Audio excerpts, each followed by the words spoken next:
জি, অভয়নগরের লোকজন জানে। মানে আপনার এলাকার লোকজন আপনাকে এই ঘটনা জানে? জি জি। তার মানে আপনি যদি অনুমতি দেন তাহলে আপনার ছবি পাবলিশ করতে আমাদের কোনো সমস্যা নেই, ফেসবুকে আমরা পাবলিশ করতে পারি। জি। এটা খুবই দুর্ধর্ষ একটা ঘটনা যেটা আপনারা মুখোমুখি হতে যাচ্ছেন, এবং আমরা চাই না সিক্রেটসের কোনো ঘটনা কোনো গেস্টের ছবি পাবলিশ হওয়ার পরে তার সামাজিকতায় আঘাত হাসুক। তারপরেও ও অনুমতি দিয়েছে, কিন্তু বাকিটুকু হচ্ছে আমাদের বিচারের উপরে, যে ওর পুরো ঘটনা শোনার পরে আমরা সিদ্ধান্ত নিব যে আসলে আমরা পাবলিশ করবো কি করবো না। ঠিক আছে, আপনি তো শোনেন আমাদের এই সিক্রেটস অনুষ্ঠানটা? আমি অনেক বেশি দিন থেকে শুনি না ভাই। আচ্ছা, কবে থেকে শোনেন? আমি এই গত 2.5-3 মাস শুনতেছি। যশোরে বসে? জি, আমি বাসাতেই বসে। ওখানে ঢাকা এফএম শোনা যায় ক্লিয়ার? জি জি জি। তো শোনার পরে আপনার কাছে মনে হয়েছে যে আপনি গল্পটা বলতে চান? জি, তো আমার ফ্রেন্ড, আমার তো ফ্রেন্ডই সবকিছু আমার। আচ্ছা, উনি আপনাকে উৎসাহ দিয়েছেন? হ্যাঁ, ও লাস্ট ফিনিশিং এ আমাকে বললো যে তুই যা, কিন্তু ফিনিশিং এ একটা কথা বলতে, সেটা ফিনিশিং এ বলি। ফিনিশিং এ বলেন, চলেন শুরু করি আমরা একেবারে ছোটবেলা থেকে, যেখান থেকে। আমার জন্ম খুলনাতে, খুলনা চন্দলি মহল গাজীপাড়া গ্রামে। তো যখন আমার জন্ম হলো, ঠিক যখন 4 বছর বয়স আমার, তখন আমার মা মারা যায়। তো মা মারা যাওয়ার পর আমার ছোট চাচি, যে চাচির কাছে আমি থাকতে লাগি। তো আমার বাবা কিছুদিন, মানে ওইখানে আমার মা মরার পরেই আমাকে চাচি যখন রাখে, তখন আব্বু অনেক দিন পর, মানে যায় 4-5 দিন পর পর আসে। কিন্তু একটা ছোট বাচ্চা বাড়িতে থাকলে কিছু হাতে করে নিয়ে আসে না, কিন্তু আমার জন্য কখনোই কিছু আনতো না। তো আমার চাচি, মানে আমার চাচি আমার চাচাকে রাত্রেবেলা বলতেছে, আমি পাশের রুমে শুয়ে আছি, তো তারও 2টা ছেলে মেয়ে ছিল। তো আমি শুয়ে শুনতেছি যে বলতেছে, আপদটাকে আর কতদিন রাখবা তুমি, আপদটাকে তো তাড়াতে হবে। তো বলতেছে আচ্ছা ভাই আসুক, আসলে আমি এবার কথা বলবো, সে ভাই কোথায় গেছে। তো এবার 2-1 দিন পর যখন আমার আব্বু বাসাতে গেছে, তখন বলতেছে ভাই অনেক দিন তো হলো ভাই মারা গেছে, তাহলে তুমি আর একটা বিয়ে করো, তাহলে ফয়সালেরও কোনো সমস্যা হবে না, তাহলে ও ভালো একটা থাকবে। তাও বলতেছে কি যে না, বিয়ে আমি করবো না, আমি ফয়সালকে নিয়ে এখান থেকে চলে যাব। তা বলতেছে যে কোথায় যাবা? তা বলতেছে যে আমি অন্য কোথাও চলে যাব, আমার এখানে যে জমিটা আছে আমি এখান থেকে বিক্রি করে আমি ওকে নিয়ে একেবারে চলে যাব। এটা খুলনার ঘটনা? জি, এটা খুলনার ঘটনা। তো এখানে বললো কি আচ্ছা ঠিক আছে, তার জমিটা। বাবা কি করতো আপনার? ওই সময় আমাদের অনেক জমি জায়গা ছিল, তিনি সেগুলোই দেখাশোনা করতেন। এক কথায় মা মারা যায় কি নরমালি মারা যায় না কোনো ঘটনা ছিল? না, অসুখেই মারা। অসুখে মারা। আপনি একমাত্র সন্তান? জি। ওকে। এবং আমার মা মানে মা বাবার সঙ্গে পালিয়ে আসছিল, জন্য আমি মামা বাড়িও যাই, মানে আমার কোনো মামা বাড়িও যে ছিল না। ঠিক আছে, মানে আমার বাবা মাকে নিয়ে পালিয়ে বিয়ে করছিল। আচ্ছা, বাবার যে সম্পত্তি ছিল ওগুলো দিয়ে সংসার চলতো? জি। আচ্ছা। তো সেখান থেকে আমি ওখানে থাকলাম, মামা মানে আমার আব্বু ওখানে আমাকে নিয়ে নপড়াতেই চলে আসলো, যেখানে আমি এখন অবস্থান করতেছি। আমার বাসাতে যশোর নওপাড়া? জি, যশোর নওপাড়া। আমি আর সেই বাসাতে থাকি না, আমি আমার মতো করে থাকি। তো সেখানে নিয়ে আসলার পরে যে বাসাতে আমাকে উঠাইছিল, সেখানে মানে 2টা বড় ছেলে, মানে সেটা আমার সৎ মা, কিন্তু সেটা আমার মার বিয়ে করার আগের ঘরে মানে বিয়ে, কিন্তু আমরা কেউ জানতাম না, আমিও তো জানি না, আমি তো ছোট। তো আমাকে বাসের মধ্যে আসার সময় বলতেছে যে আব্বু তুমি ওইখানে গিয়ে তুমি আমাকে আব্বু বলে ডাকবা না। তাই আমি বলতেছি কি বলে ডাকবো? তা বলতেছে আমাকে তুমি মামা বলে ডাকবা। আমি ঠিক বুঝিনি, মানে উনি আপনাকে যেখানে নিচ্ছে সেখানে কি হয়েছে, উনি আরেকটা বিয়ে করে রেখেছিল? জি, সেখানে আমার থেকে বড় তার ছেলে আছে 2টা। এটা আগের বিয়ে? আগের বিয়ে, কিন্তু কেউ জানে না। আপনার মাও জানতো না? কেউ জানে না। আচ্ছা, ইন্টারেস্টিং, সো ভেরি ইন্টারেস্টিং। এটা ও পরবর্তীতে জেনেছে, যখন জেনেছে তখনই বললে হয়তো ভালো হতো, কিন্তু যেভাবে ওকে মানে বলছে আমরা একটু স্টোরিটা খেয়াল করবো, বিকজ সিক্রেটসের খুবই গুরুত্বপূর্ণ একটা স্টোরি আজকে এখানে রিভিল হচ্ছে। ওকে, তো বাবা বললো মামা করে টাকার জন্য? বাবা জি, বাসের মধ্যে আসার সময় আমার দৌলতপুর থেকে আমাকে নদী পার হয়ে দৌলতপুর থেকে বাসে উঠছে। তো আমাকে এবার বুঝাতে আসছে যে তুমি আমাকে মামা বলে ডাকবি ওইখানে গেলে। আমি বলতেছি যে কোথায় যাবো, তখন তো ছোটো, আমি তো তেমন কিছু বুঝি না। তো বললো কি যে ওখানে চল, কোনো সমস্যা হবে না, ওখানে তোকে আমি স্কুলে ভর্তি করে দিব। তো এইখানে নিয়ে আসলো যশোর নপড়াতে, নিয়ে আসার পর সেই বাসায় আমাকে রাখলো। তো জিজ্ঞাসা করলো সেই ভদ্রমহিলা যে এ কে? তা বলতেছে আমার বোনের মেয়ে, আমার বোনটা মারা গেছে, তো এখানেই থাকবে। তো বললে ওই ছেলে, ওনার যে 2টা ছেলে বললো কি আচ্ছা ঠিক আছে, খুব নর্মালি খুব ভালো ব্যবহার করতেছে, ছোটো মানুষ। আমাকে রুমের মধ্যে নিয়ে গেল, নিয়ে যে আসো, আমাকে খুব খাওয়া দাওয়া খুব কিছুই করতেছে। এরপর পরের দিন 2-3 দিন যাওয়ার পর আমাকে যে মক্তব পড়াই ভোরবেলা, আজান ফজরের নামাজের পরে যে সকালে, আমি ওইগুলো কোরআন শরীফ ধরলাম, আমরা পড়ে কোরআন শরীফ ধরছি। ধরার পর আমাকে যখন আমার মানে অনেক ভর্তি করে দিয়েছে, তার 1 বছর পরেই ক্লাস প্রাইমারি স্কুলে আমাকে ভর্তি করে দিয়েছে। তো এভাবে 2 পর্যন্ত পড়া হয়েছিল এখানে।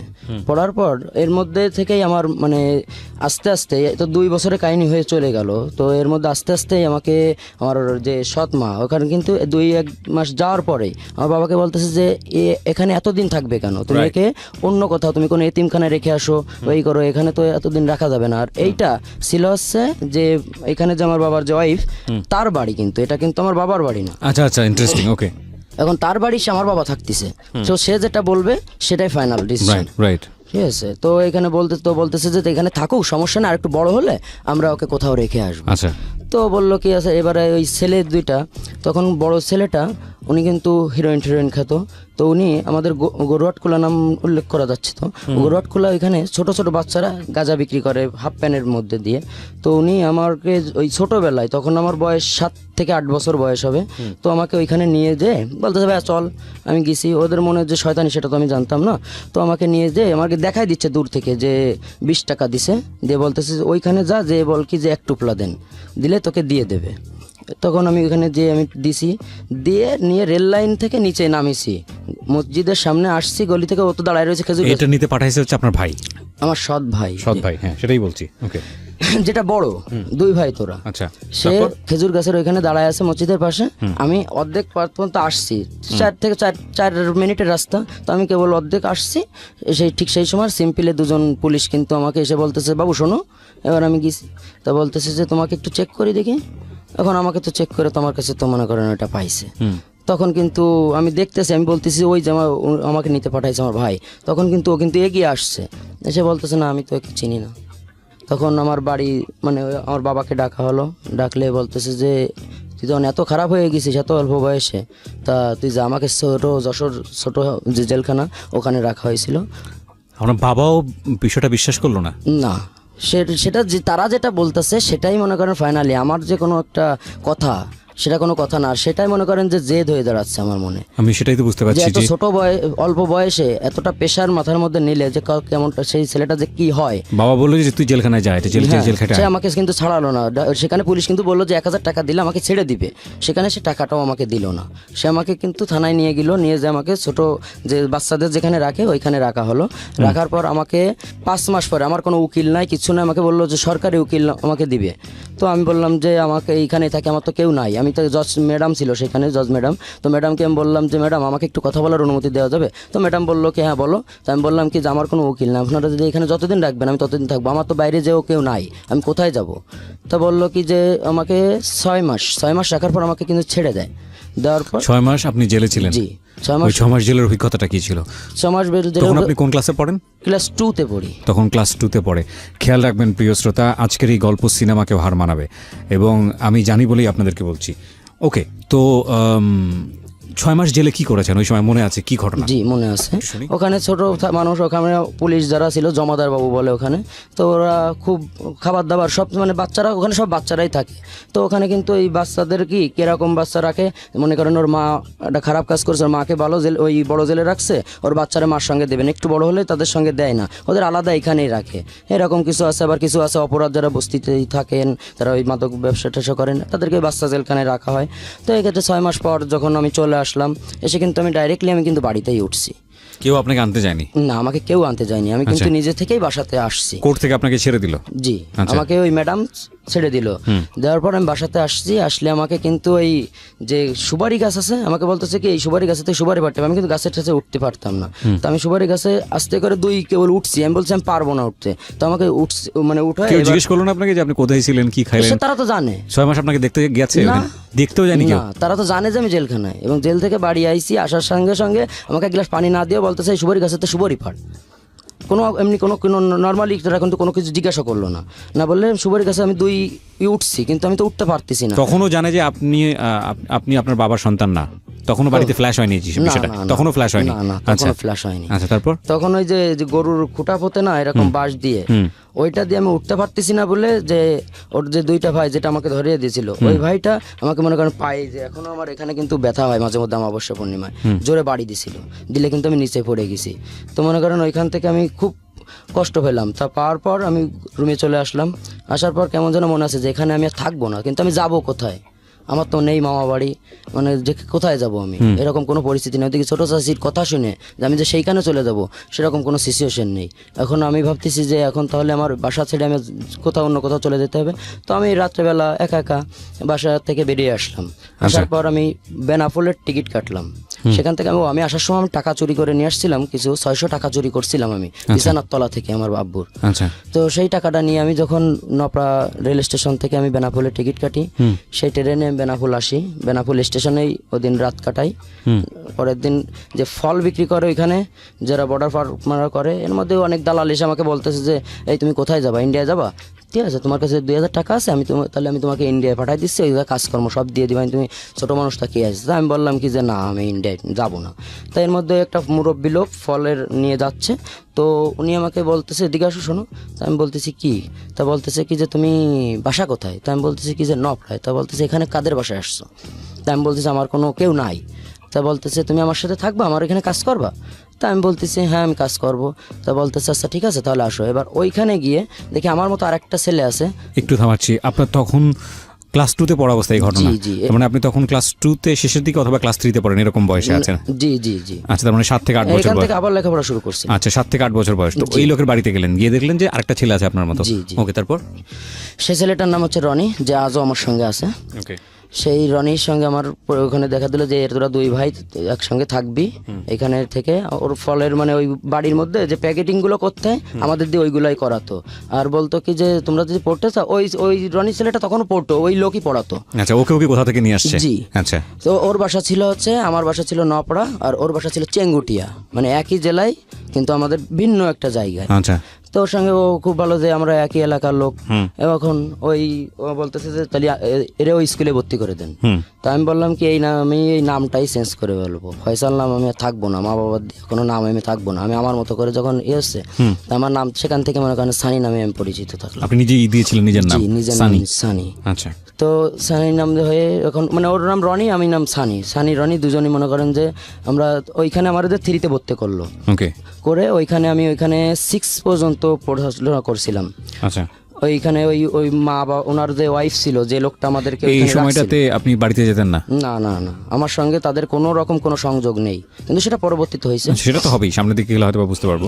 তো এই 4 বছর ধরে ওই বাড়িতে আপনি থাকলেন, ওই কাজ করতেন, ঠোঙ্গা বানানোর কাজ? ঠোঙ্গা বানানো না, তাহলে ওনার যে ফলের যে ঝুড়ির মধ্যে যে প্যাকেটিং গুলো করতে হয় ওইগুলো করতাম আর কি। আচ্ছা, ওইগুলো মানে নষ্ট, অনেক দূরে যাইতো, তো সে ট্রাকে করে অনেক দূরে যাবে যাতে মালগুলো নষ্ট না হয়। আচ্ছা, এগুলো আসতো কোথা থেকে ফলগুলো? এগুলো আসতো ইন্ডিয়া থেকে আসতো, তারপরে বিভিন্ন রংপুর মানে যেখান থেকে অনেক বড় বড় ফল হয় সেখান থেকে ওইগুলো আসতো। উনি অনেক বড় ব্যবসায়িক ছিল। তারপর? তো এইভাবে থাকার পর রনি আর আমি একসঙ্গেই পড়তাম, যখন 6-এ দুজনই একসঙ্গে 6-এ। তো 5-এর থাকাকালীন তখন আমরা কিন্তু ওইখানে যে সেলেবগুলো ওখানে কিন্তু সবাই কিন্তু বেনাফুল লাইফে তো ওই সব মাদকের কিন্তু আসা যাওয়া সব কিন্তু ওইখান থেকেই।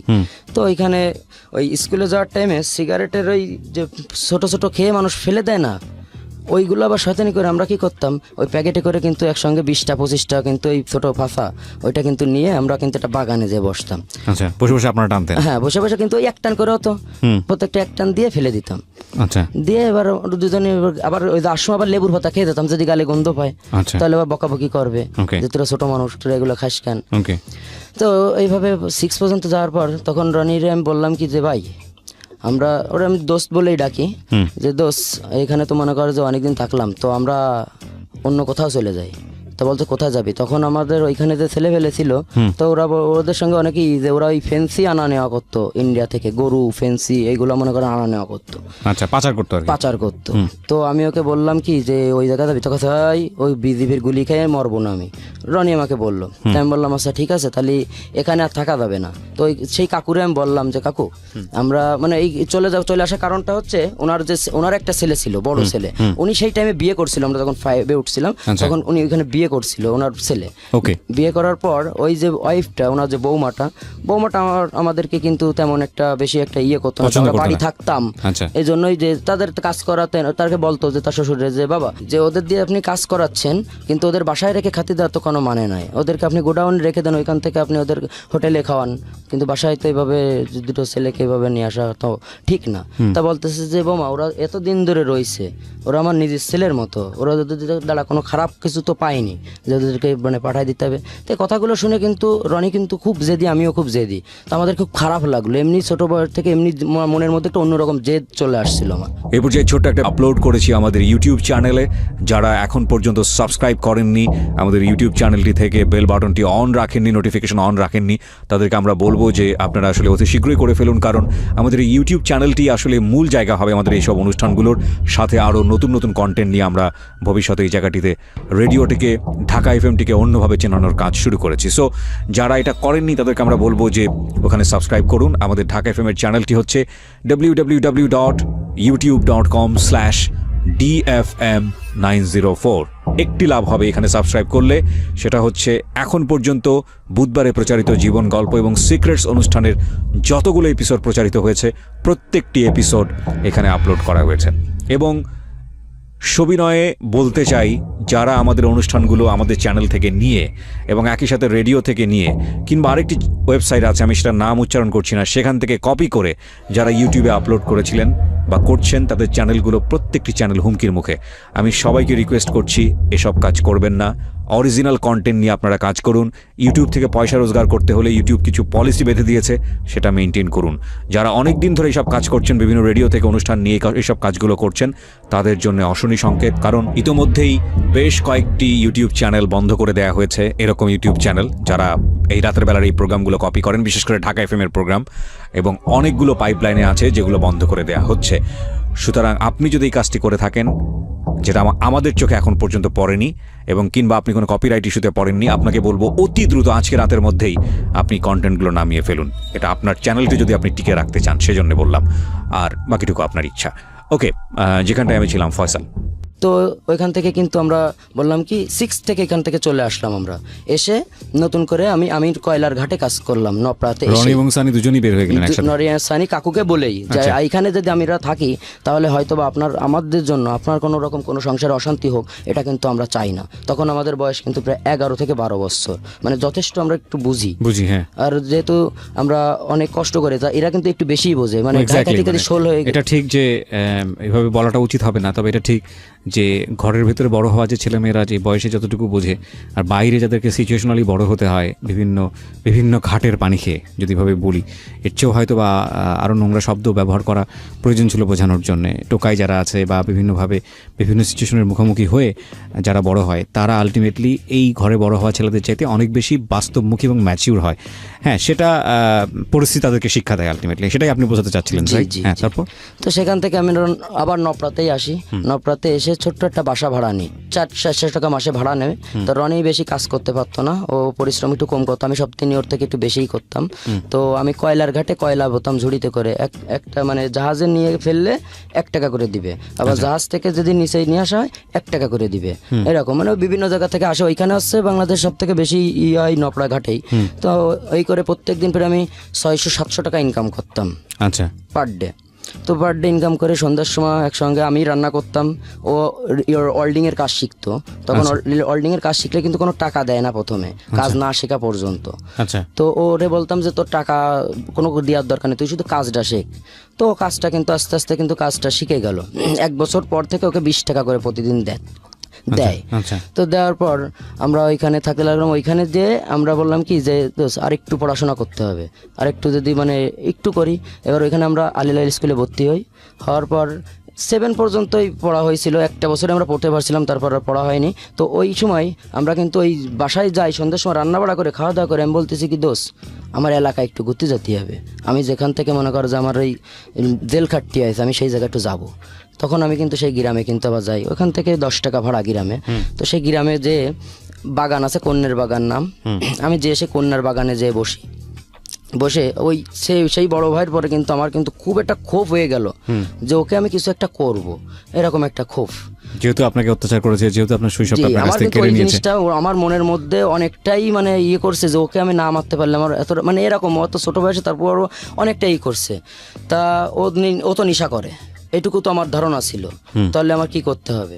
তাহলে আমি থানার ওইখানে গিয়ে দুটো পুলিশ মোটরসাইকেলে যাচ্ছে, তা আমি তাদের কিন্তু দাঁড় করাইছি যে স্যার আমি একটু আপনাদের সঙ্গে একটু কথা বলতাম। তো বলতেছে কি বলবা? তো আমি বলতেছি কি যে আপনার যদি নাম্বারটা আমাকে দিতেন, আমার কিন্তু ফোন ছিল না, তো আমি আপনাকে যে কোনো কায়দায় যে মানে করে যারা এই গাঁজা মাজা বিক্রি করে আমি এদের ধরাই দিতে পারি। তা বলতেছে কি তুমি শিওর? তা আমি বলতেছি কি হ্যাঁ আমি ধরাই দিতে পারবো। তো আমি কি করি, ওই একদিনের টাকা নিয়ে, আমি তো প্রত্যেকদিন 600-700 টাকা ইনকাম, একদিনের টাকা নিলে কোনো সমস্যা নেই। আর তখন মাত্র, এখন তো 700-800 টাকা প্যাকেট, তখন মাত্র প্যাকেট ছিল হচ্ছে 200 টাকা। জি। তা আমি এক প্যাকেট কিন্তু এখানে কিন্তু কিনছি গাঁজা? জি। আচ্ছা। গাঁজা কিনে আমি ওই যে ভাইটা যে খায় ওর রুমে মানে যে বারান্দার ওইখানে কিন্তু আমি রেখে আইছি, কিন্তু কেউ কিন্তু জানে না। সেটা সন্ধ্যার পর আমি একা একা যেয়ে কিন্তু রেখে আসছি। মানে যাতে করে ওকে ধরাই দিবেন আপনি? জি জি। আচ্ছা। এখন পুলিশের কাছ থেকে আমি কিন্তু পুলিশে আমি ফোন দিয়ে বলে দিছি, আর একজনের ফোন দিয়ে যে আমাকে একটু কথা বলতে দেন, দিয়ে বলতেছি যে অমুক জায়গায়। এখন আমি দূর থেকে কিন্তু ওকে দেখাই দিছি যে আপনি যান ওখানে যে পাবেন। এখন ওখানে তো আমি রেখে আসছি, তো পাবেই। এখন যে পাইছে তাও সেই ঘরে ওরে সহ পাইছে। এখন ওরে মনে করেন বের করে নিয়ে যায়। এখন সেই গাদার টুকরাটা আবার ওই পুলিশ কিন্তু যাওয়ার সময় মানে ওকে ধরে নিয়ে যাওয়ার সময় আমার সঙ্গে কথা বলে আমাকে আবার সেই টুকরাটা আমার দিয়ে যায় যে এটা তুমি রাখো, পুলিশে দিচ্ছে। আচ্ছা। তো আমি সেটা কি করলাম, আবার কিন্তু বিক্রি করে দিলাম সেই 200 টাকায়। আবার আপনাকে তো দেওয়ার কথা না পুলিশ? না দেওয়ার কথা না, কিন্তু সে আমাকে দিছে এই জন্য যে আমি বলেছি যে আমি আমাকে জিনিসগুলো দেবেন, আমি পুরো যেখানে যা হবে আমি আপনাকে সব খোঁজ দিব। উনি কিন্তু থানাবন্ত লোক নেয় না, খারাপ ভালো পুলিশ সব জায়গায় আছে, আর উনি কিন্তু সেই ভালো অফিসার ছিলেন না। তিনি কিন্তু থানায় সেই আসামিগুলো নিত না, আমি যে আসামিগুলো ধরিয়ে দিতাম। আচ্ছা ঠিক আছে, তারপর কি করতো উনি? ওনাকে মনে করেন ওই বাসা থেকে টাকা খেয়ে ওনার কাছ থেকে সেই সময়টাই 4,500 টাকা নিছিল ওর কাছ থেকে। হ্যাঁ, উনি কিছু টাকাই খাবে। দুজন আসতো, উনি কিন্তু গাড়ি নিয়ে যে পুলিশের যে বহল নিয়ে আসে, উনি কিন্তু বহল নিয়ে আসতো না, সিরেফ 2 লাখ আসতো মোটরসাইকেলে, এসে ওটা কাটিং করে নিয়ে চলে যেত। তো এখান থেকে এইভাবে কিন্তু যারা দেখতাম যে কারা বিক্রি করে, দুজনে কিন্তু আমি সারাদিন কাজ করে আসার পর, রনি কাজ করে সন্ধ্যার সময় যাওয়ার পর, সন্ধ্যার পর আমাদের কাজ থাকতো যে খিডা কোথায় কি বিক্রি করতেছে এইগুলো আমাদের দেখা, দুজনের আর কোনো কাজ নেই। এখন ওইগুলো দেখে বেড়াতাম, এবার ওই পুলিশে ধরাই দিতাম। দিলে ওরা যে গাঁজাগুলো আমাকে দিত, এই গাঁজাগুলো কিন্তু আবার বিক্রি করা শুরু করলাম, আমরা বিক্রি করতেছি। মানে উল্টে এখন গাঁজা বিক্রি করা শুরু করলেন। এবং ওই পুলিশ তো ওনার কাছ থেকে কমিশন খাইতো, আপনাদের কোনো কমিশন দিত ওই সময়? কাদের? ধরেন হ্যাঁ, মনে করেন 4,500 টাকা নিল, আমাদের দুজনে 500 টাকা দিল। আচ্ছা, এটা দিত আবার গাঁজাগুলো দিয়ে, মনে করেন 4-5 প্যাকেট গাঁজা পাইছে, আমাকে 2 প্যাকেট দিত, ওরাও মানে সেবন করতেন। আচ্ছা। ঠিক আছে, এখন আমাদের 2 প্যাকেট দিত, আমরা 2 প্যাকেট কি করতাম, আমরা কিন্তু তখন সেবন করতাম না গাঁজা, তখন একটু সিগারেটটা আমরা শুরু করছিলাম। আচ্ছা। তো ওইটা আমরা বিক্রি করে ওই টাকাটাও আমরা আলাদা রাখি, আমরা টাকা কিন্তু সব জমিয়ে রাখতাম। আচ্ছা। আমাদের রুমে দুজন মিলে একসাথে একসঙ্গে জমাতাম। ওর কিন্তু বেশি ইনকাম ছিল না, ইনকাম যা ছিল আমারই ছিল। আচ্ছা। তো এই ক্ষেত্রে আমরা ওইখানে কাজ করতে করতে, ওইখানে সেই একটা পাড়া আছে যেখানে যে একটা বাসা ভাড়া থাকে, সেই বাসা ভাড়ায় সব মহিলারাই থাকেন এবং তাদের একটা সর্দার আছেন। তিনি কিন্তু এই দিনের বেলা সবাই ঘুমায় থাকে, রাত্রেবেলা বিভিন্ন জায়গায় তাদের নিয়ে যেতে হয়। তো এরকম এসে রনির সঙ্গে একটা লোক কথা বললো, সেই মহিলার সঙ্গে কথা হলো। তো রনি বললো কি যে দোষ, রাত্রেবেলা আমি যখন গেছি, তা বললো কি দোষ, আমাদের যে আমরা যেখানে বাসা ভাড়া থাকতাম তার 3 বাসা পরে। তা বলতেছে দোষ ওই বাসায় না, মনে কর যে তখন তো 13 বছর টছর বয়স হয়ে গেছে, একটু তো বুঝি। তো বলতেছে দোষ ওই বাসায় মনে কর আমার বলতেছে ওই জায়গাতেই থাকি, তো আমাকে সব খাওয়া দাওয়া, তো ওরা আমার সবার খাওয়া দাওয়া দেবে না, তাহলে আমাকে রান্না করে খাতে হবে না, আমরা তো ভালো করে রান্না করতে পারি না। তা আমি বললাম কি যে কি করতে হবে? তা বলতে তুই তোর মতো কাজ করবি, আমি মনে কর যে ওই জায়গাটায় যে কাজ করাই তাই করবো। তা আমি বলতে কি কাজ করাবে সেটা কি তুই জানিস? তা বলতেছে সেটা আমরা যেয়ে দেখবো, আমরা শুনে মিলে কাজ করব। তো আমি বললাম চলো। এখন গেলাম, সেই মহিলার নাম আমি বলছি না, তো সেই মহিলার কাছে গেলাম, যে বললাম যে আন্টি আমাদের কি কাজ করতে হবে? তো সে আন্টি বললো কি যে তোমাদের কাজ হচ্ছে তোমরা কি দুজনই থাকবা? তা আমরা রনি বলতেছে কি যে না, দুজন থাকবে না, আমি একাই থাকবো। তা বলতেছে আচ্ছা ঠিক আছে, তাহলে ওর কাজ হচ্ছে প্রত্যেকদিন রাত্রেবেলা আমাদের যে মেয়েগুলো যেখানে যেখানে যাবে, মেয়ের সঙ্গে যাবে, যে সেখানে বসে থাকবে, মেয়ে আবার যখন আসবে মেয়ের সঙ্গে আবার চলে আসবে, কাজ হচ্ছে এইটাই, বডিগার্ড। হ্যাঁ। তো তারপর ওইখান থেকে এইভাবে কিছুদিন যায়। এর মধ্যে ও কিন্তু এর মধ্যে আমি আর ওইতে কালী পূজা দেখতে গেছি, এর মধ্যেই কালী পূজা ছিল। তো আমাদের জীবনে ফার্স্ট যে মেয়ের সঙ্গে হয়েছে, সম্পর্ক না, এটা কোনো সম্পর্ক বলে না, যেটা পুজোর মণ্ডপে আমরা কলপাড়ে দাঁড়ায় আছি, পুজো দেখতেছি সবাই নাচা গানা করতেছে, এর মধ্যে থেকে আমাদের থেকে অনেক সিনিয়র হবে, তখন আমাদের বয়স 14, ওই মেয়েটার বয়স 18-19 হবে সর্বনিম্ন। তো সেই মেয়েটা কিন্তু এসে বলতেছে যে তোমাদের বাসা কোথায়? তা আমরা বলতেছি এইখানেই থাকি আমরা। তা বলতেছে তোমরা কি কালীবাড়ি মন্দির চেনো? মানে আমরা যেখানে আছি সেটা হচ্ছে ছোটো মন্দির, আর কালীবাড়ি মন্দির ওখান থেকে অনেক দূরে, আচ্ছা ঠিক আছে। তো আমরা বললাম হ্যাঁ চিনি। তা বলতেছে কি চলো আমাকে নিয়ে চলো। তা বললি 2জন একসঙ্গে যাচ্ছি। তা বলতেছে না 1জন চলো, ঠিক আছে 2জন যাওয়া লাগবে না। এখন রনি বলতে তাহলে তুই যা, আমি তাহলে ওই আন্টির ওইখানে যাচ্ছি। ও চলে গেল আন্টির ওইখানে, আমি এই মেয়ের সঙ্গে ওইখানে চলে গেলাম। যে রিক্সায় আমাকে নিয়ে গেল, নিয়ে যে ও যে মানে 2টা মন্দির ঘুরছিল, কালী মন্দির আর হচ্ছে শ্মশানঘাটের মন্দির। প্রত্যেক মন্দিরে উনি 1000 করে টাকা দিল, হিন্দু ছিল সে মেয়েটা। জি। তো সেখান থেকে আসার সময় আমি বলতে চলেন তাহলে রিক্সা এবার আপনাকে এগিয়ে দিয়ে আমি চলে যাব, আমার অনেক রাত হয়ে যাচ্ছে, প্রায় 11:30 বেজে গেছে। তো বলতেছে কি যে এই পাশতে না চলো আমরা এই পাশে হাঁটতে হাঁটতে যাই, রেল লাইন দিয়ে হাঁটতে হাঁটতে যাই। তো রেল লাইন দিয়ে হাঁটতে হাঁটতে গিয়ে যে স্টেশনের এই মানে পাশে কিন্তু অনেক বগি ফেলানো থাকে, মানে মালগাড়ির ইয়েটা ওটা ফেলানো থাকে। তো বললো কি যে ওই উপরে ওঠো, উঠিছি, বলতে আমার হাতটা ধরো, ধরিছি।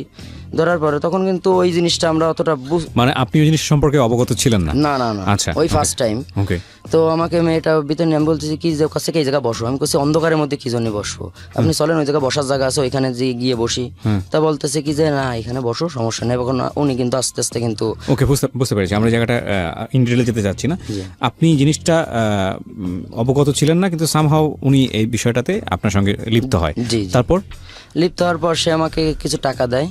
ওই আপনাকে টাকা দেয়? জি, উনি আমাকে 700 টাকা দেয়। আচ্ছা। তখন 700 টাকা দিয়ে বলতেছে যে এটা মনে করো যে তুমিও আমাকে চেনো না, আমিও তোমাকে চিনি না, তোমার সঙ্গে। এটা কি ভদ্রঘরের ফ্যামিলির ছিল?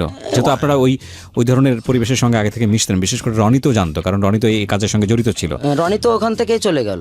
আচ্ছা, তো রনি বুঝতে পেরেছিল বিষয়টা? রনি তো বুঝতে পারে, রনি তো অনেক মানে এই বিষয়ে অনেক এক্সপার্ট ছিল, অনেক স্মার্ট ছিল। তো প্রতিদিনই মনে করেন রান্না করতে অত কষ্ট কাজ করতে। ওই লাইনের মেয়েরাই ছিল নাকি একেবারে ভদ্র ঘরের পরিবারের? না, ওই ঘরের মেয়ে সে ছিল না, কি ছিল না সেটা আমি বলতে পারবো না। জানেন আপনার লাইফে যেটা ঘটেছে সেটাই। ওকে, তারপর? তো সেখান থেকে ওনার বললো আমার বাড়ি হচ্ছে নদীর ওই পার।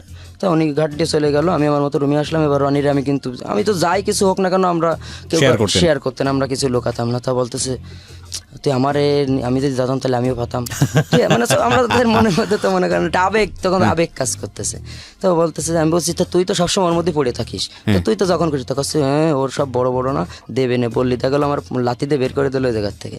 হ্যাঁ, তা এবার ওইখান থেকে আরো 1 বছর ওইখানে ও থাকলো। আমি ওইখান থেকে মনে করেন যে 1 বছরের মধ্যে 27,000 টাকা গুছাই ফেলছি আমি। আচ্ছা।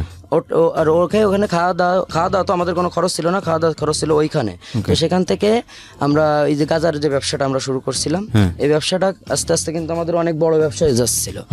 তো এই ক্ষেত্রে আমরা কিন্তু মাঝে মধ্যে যখন এই গাজা আমাদের রুমটা ফাঁকা থাকতো, তো যারা বড় ভাই বিঘার আছে মানে পরিচিত ভাই বিঘার ওই গাজা যাদের কাছে বিক্রি করতাম, জি, তারা আমাদের বলতো কি তোদের রুমই বসা যাবে?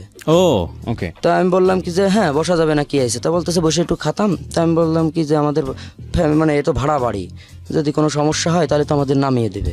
তা বলতেছে কি যে আরে কোনো সমস্যা নেই, আমি তো মনে করেন সে পাটপট নিয়ে মনে করেন অন্যরকম ভাবে। এবার আমি বললাম কি তাহলে ভাই আমার রুমে খাতে গেলি মনে করেন যে আমার টাকা দিতে হবে আলাদা। তা বলতেছে যে কয় টাকা দিতে হবে? আমি করছি কি মনে করেন এক পাইপ খাতে গেলি আপনার আমাকে মনে করেন আলাদা 50 টাকা দিতে হবে। এখন ওরা কিন্তু ওই তাসও খেলা শুরু করতেছে ওর মধ্যে। আমি বলতেছি ভাই জুয়ো খেলবেন কেন?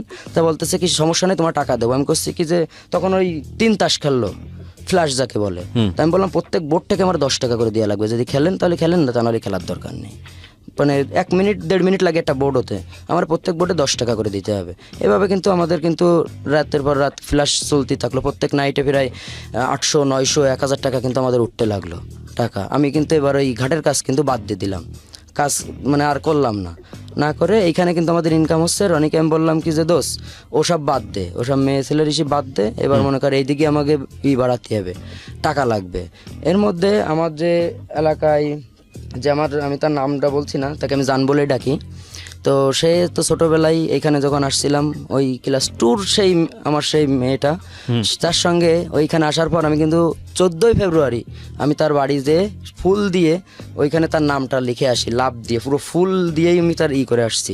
কিন্তু সে কিন্তু আমার নাম লিখি নাই, শুধু তার নামটাই লিখছি। লিখার পর কিন্তু সে তো জানতেছে না যে কে।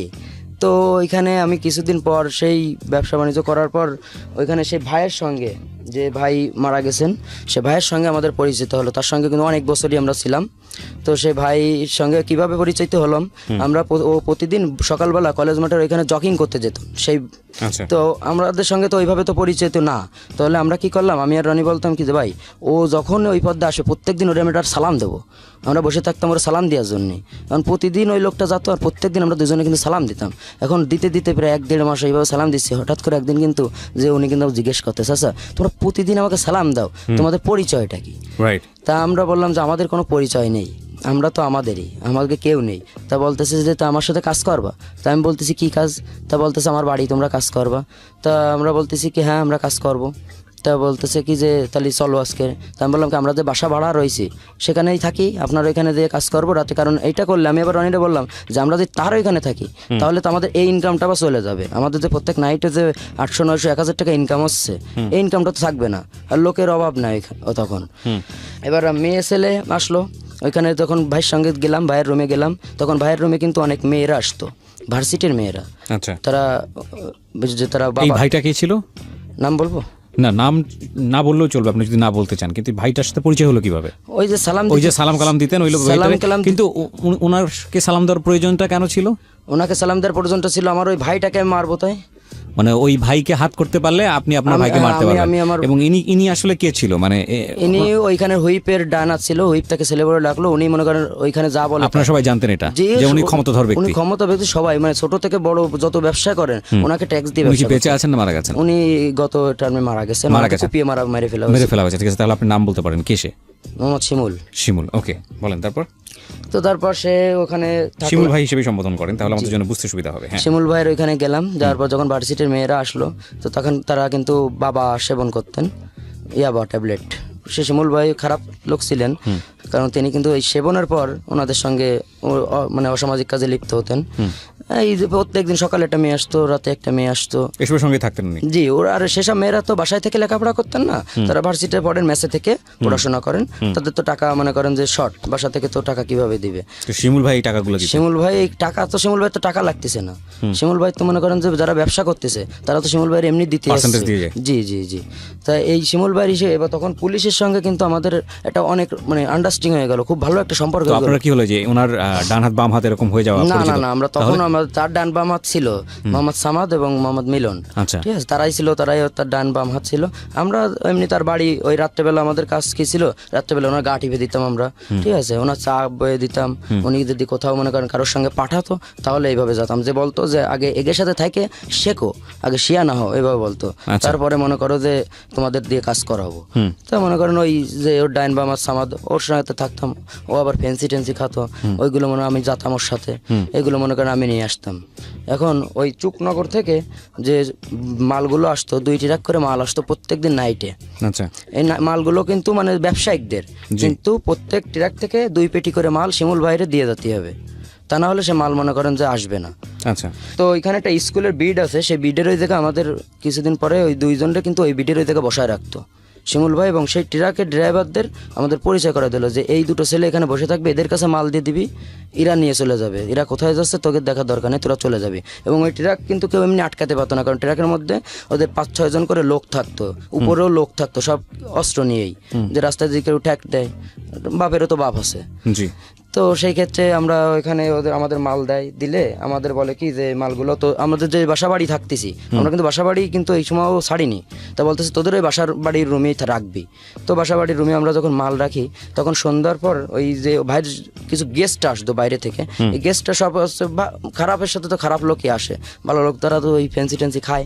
তো বলতেছে কি যে আচ্ছা ঠিক আছে, তাই এদের সঙ্গে যান, এরা খায় দেবে। বলতেছে রুমি যে ডক করে খায় দিস, সমস্যা নেই, যে খায় বের করে দিবি। এখন আমি কি করতাম, আমাকে বলতো যে তোরা যদি খেতে ইচ্ছা হয় ওই জায়গাতে খাবি।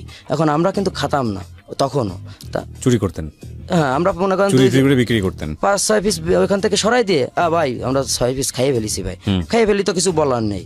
এখন আমরা কিন্তু সেই 6 পিস আবার মনে করেন বিক্রি করে দিচ্ছি 300 টাকা করে, ওই টাকাটাও আমরা আলাদা করে রাখতেছি। আচ্ছা আমাদের একটা চিন্তা ভাবনা যে আমাদের টাকা গোছাতে হবে কিভাবে। এবার আস্তে আস্তে ওই যে যে মেয়েগুলোকে কিন্তু আমাদের কিন্তু মানে বলতো দৌলতপুর দিয়ে গে মানে হচ্ছে কলেজে প্রাইভেটে দিয়ে আসতে হতো, মানে প্রাইভেটের ড্রাইভার চালাতো, আমরা পাশাপাশি থাকতাম মেয়েদের, এভাবে কিন্তু আমরা কিন্তু যাতায়াত করতাম। এবার মেয়েদের সঙ্গে কিন্তু আমাদের একটা তখন তো বয়সও আমাদের পার হতে, তখন 17 বছরে প্রায় চলে গেছি।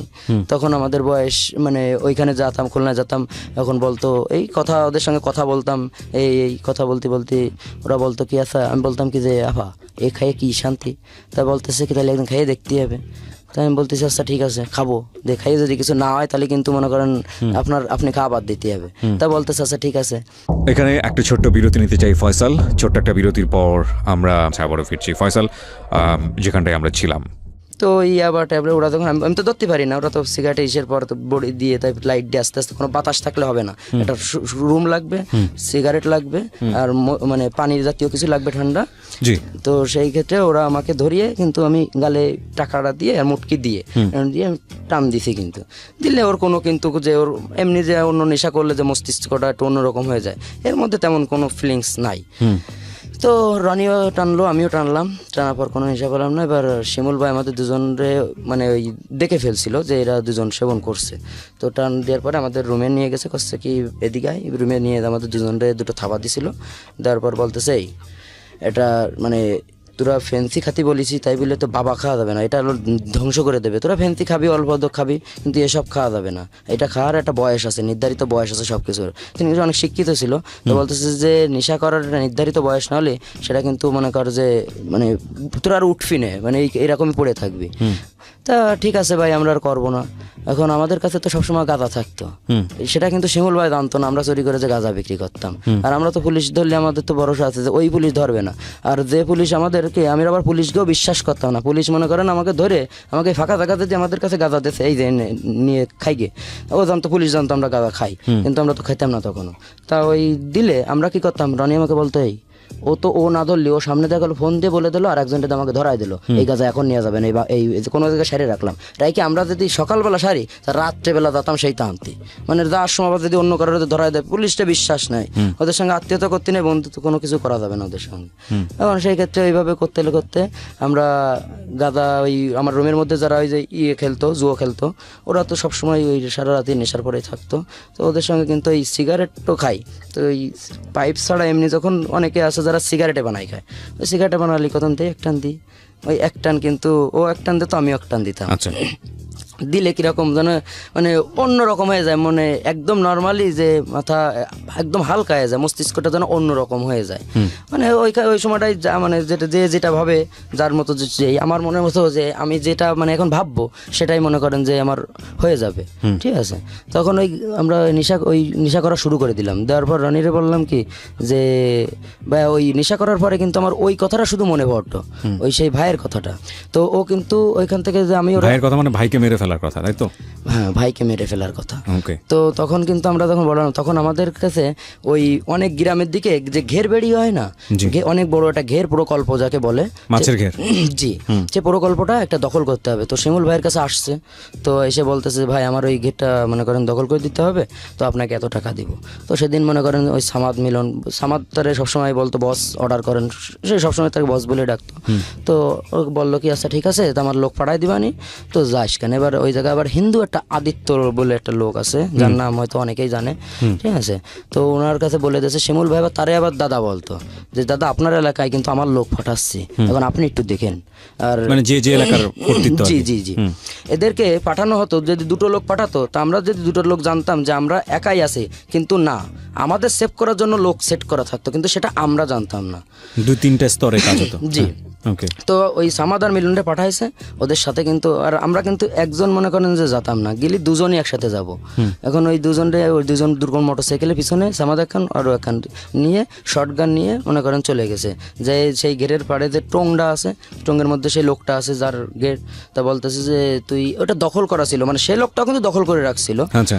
তো সে বলতেছে যে এটা তুই অমুককে দিয়ে দিবি, তো বলতেছে যে এটা তো আমি অনেক টাকা খরচ করে মনে করো যে এই করছি, এখন আমার নামপত্র মতো করছি, তো কাছে তুই দিবি কিনা সেটা বল, তুই এই স্ট্যাম্পে সই কর। 500 টাকার স্ট্যাম্প নিয়ে গেছিলো যে এইটা তুই ওরে দিয়ে দিচ্ছিস, এখন তো সই করতে হবে। তো মনে করেন প্রথমে সই করিনি, তখন ওই অস্ত্রের দিয়ে ওরা কিন্তু ঘা দেয়, দেওয়ার পর ওরা জোর করেই সইটা করায়। সইটা করার পর ওখান থেকে চলে আসে।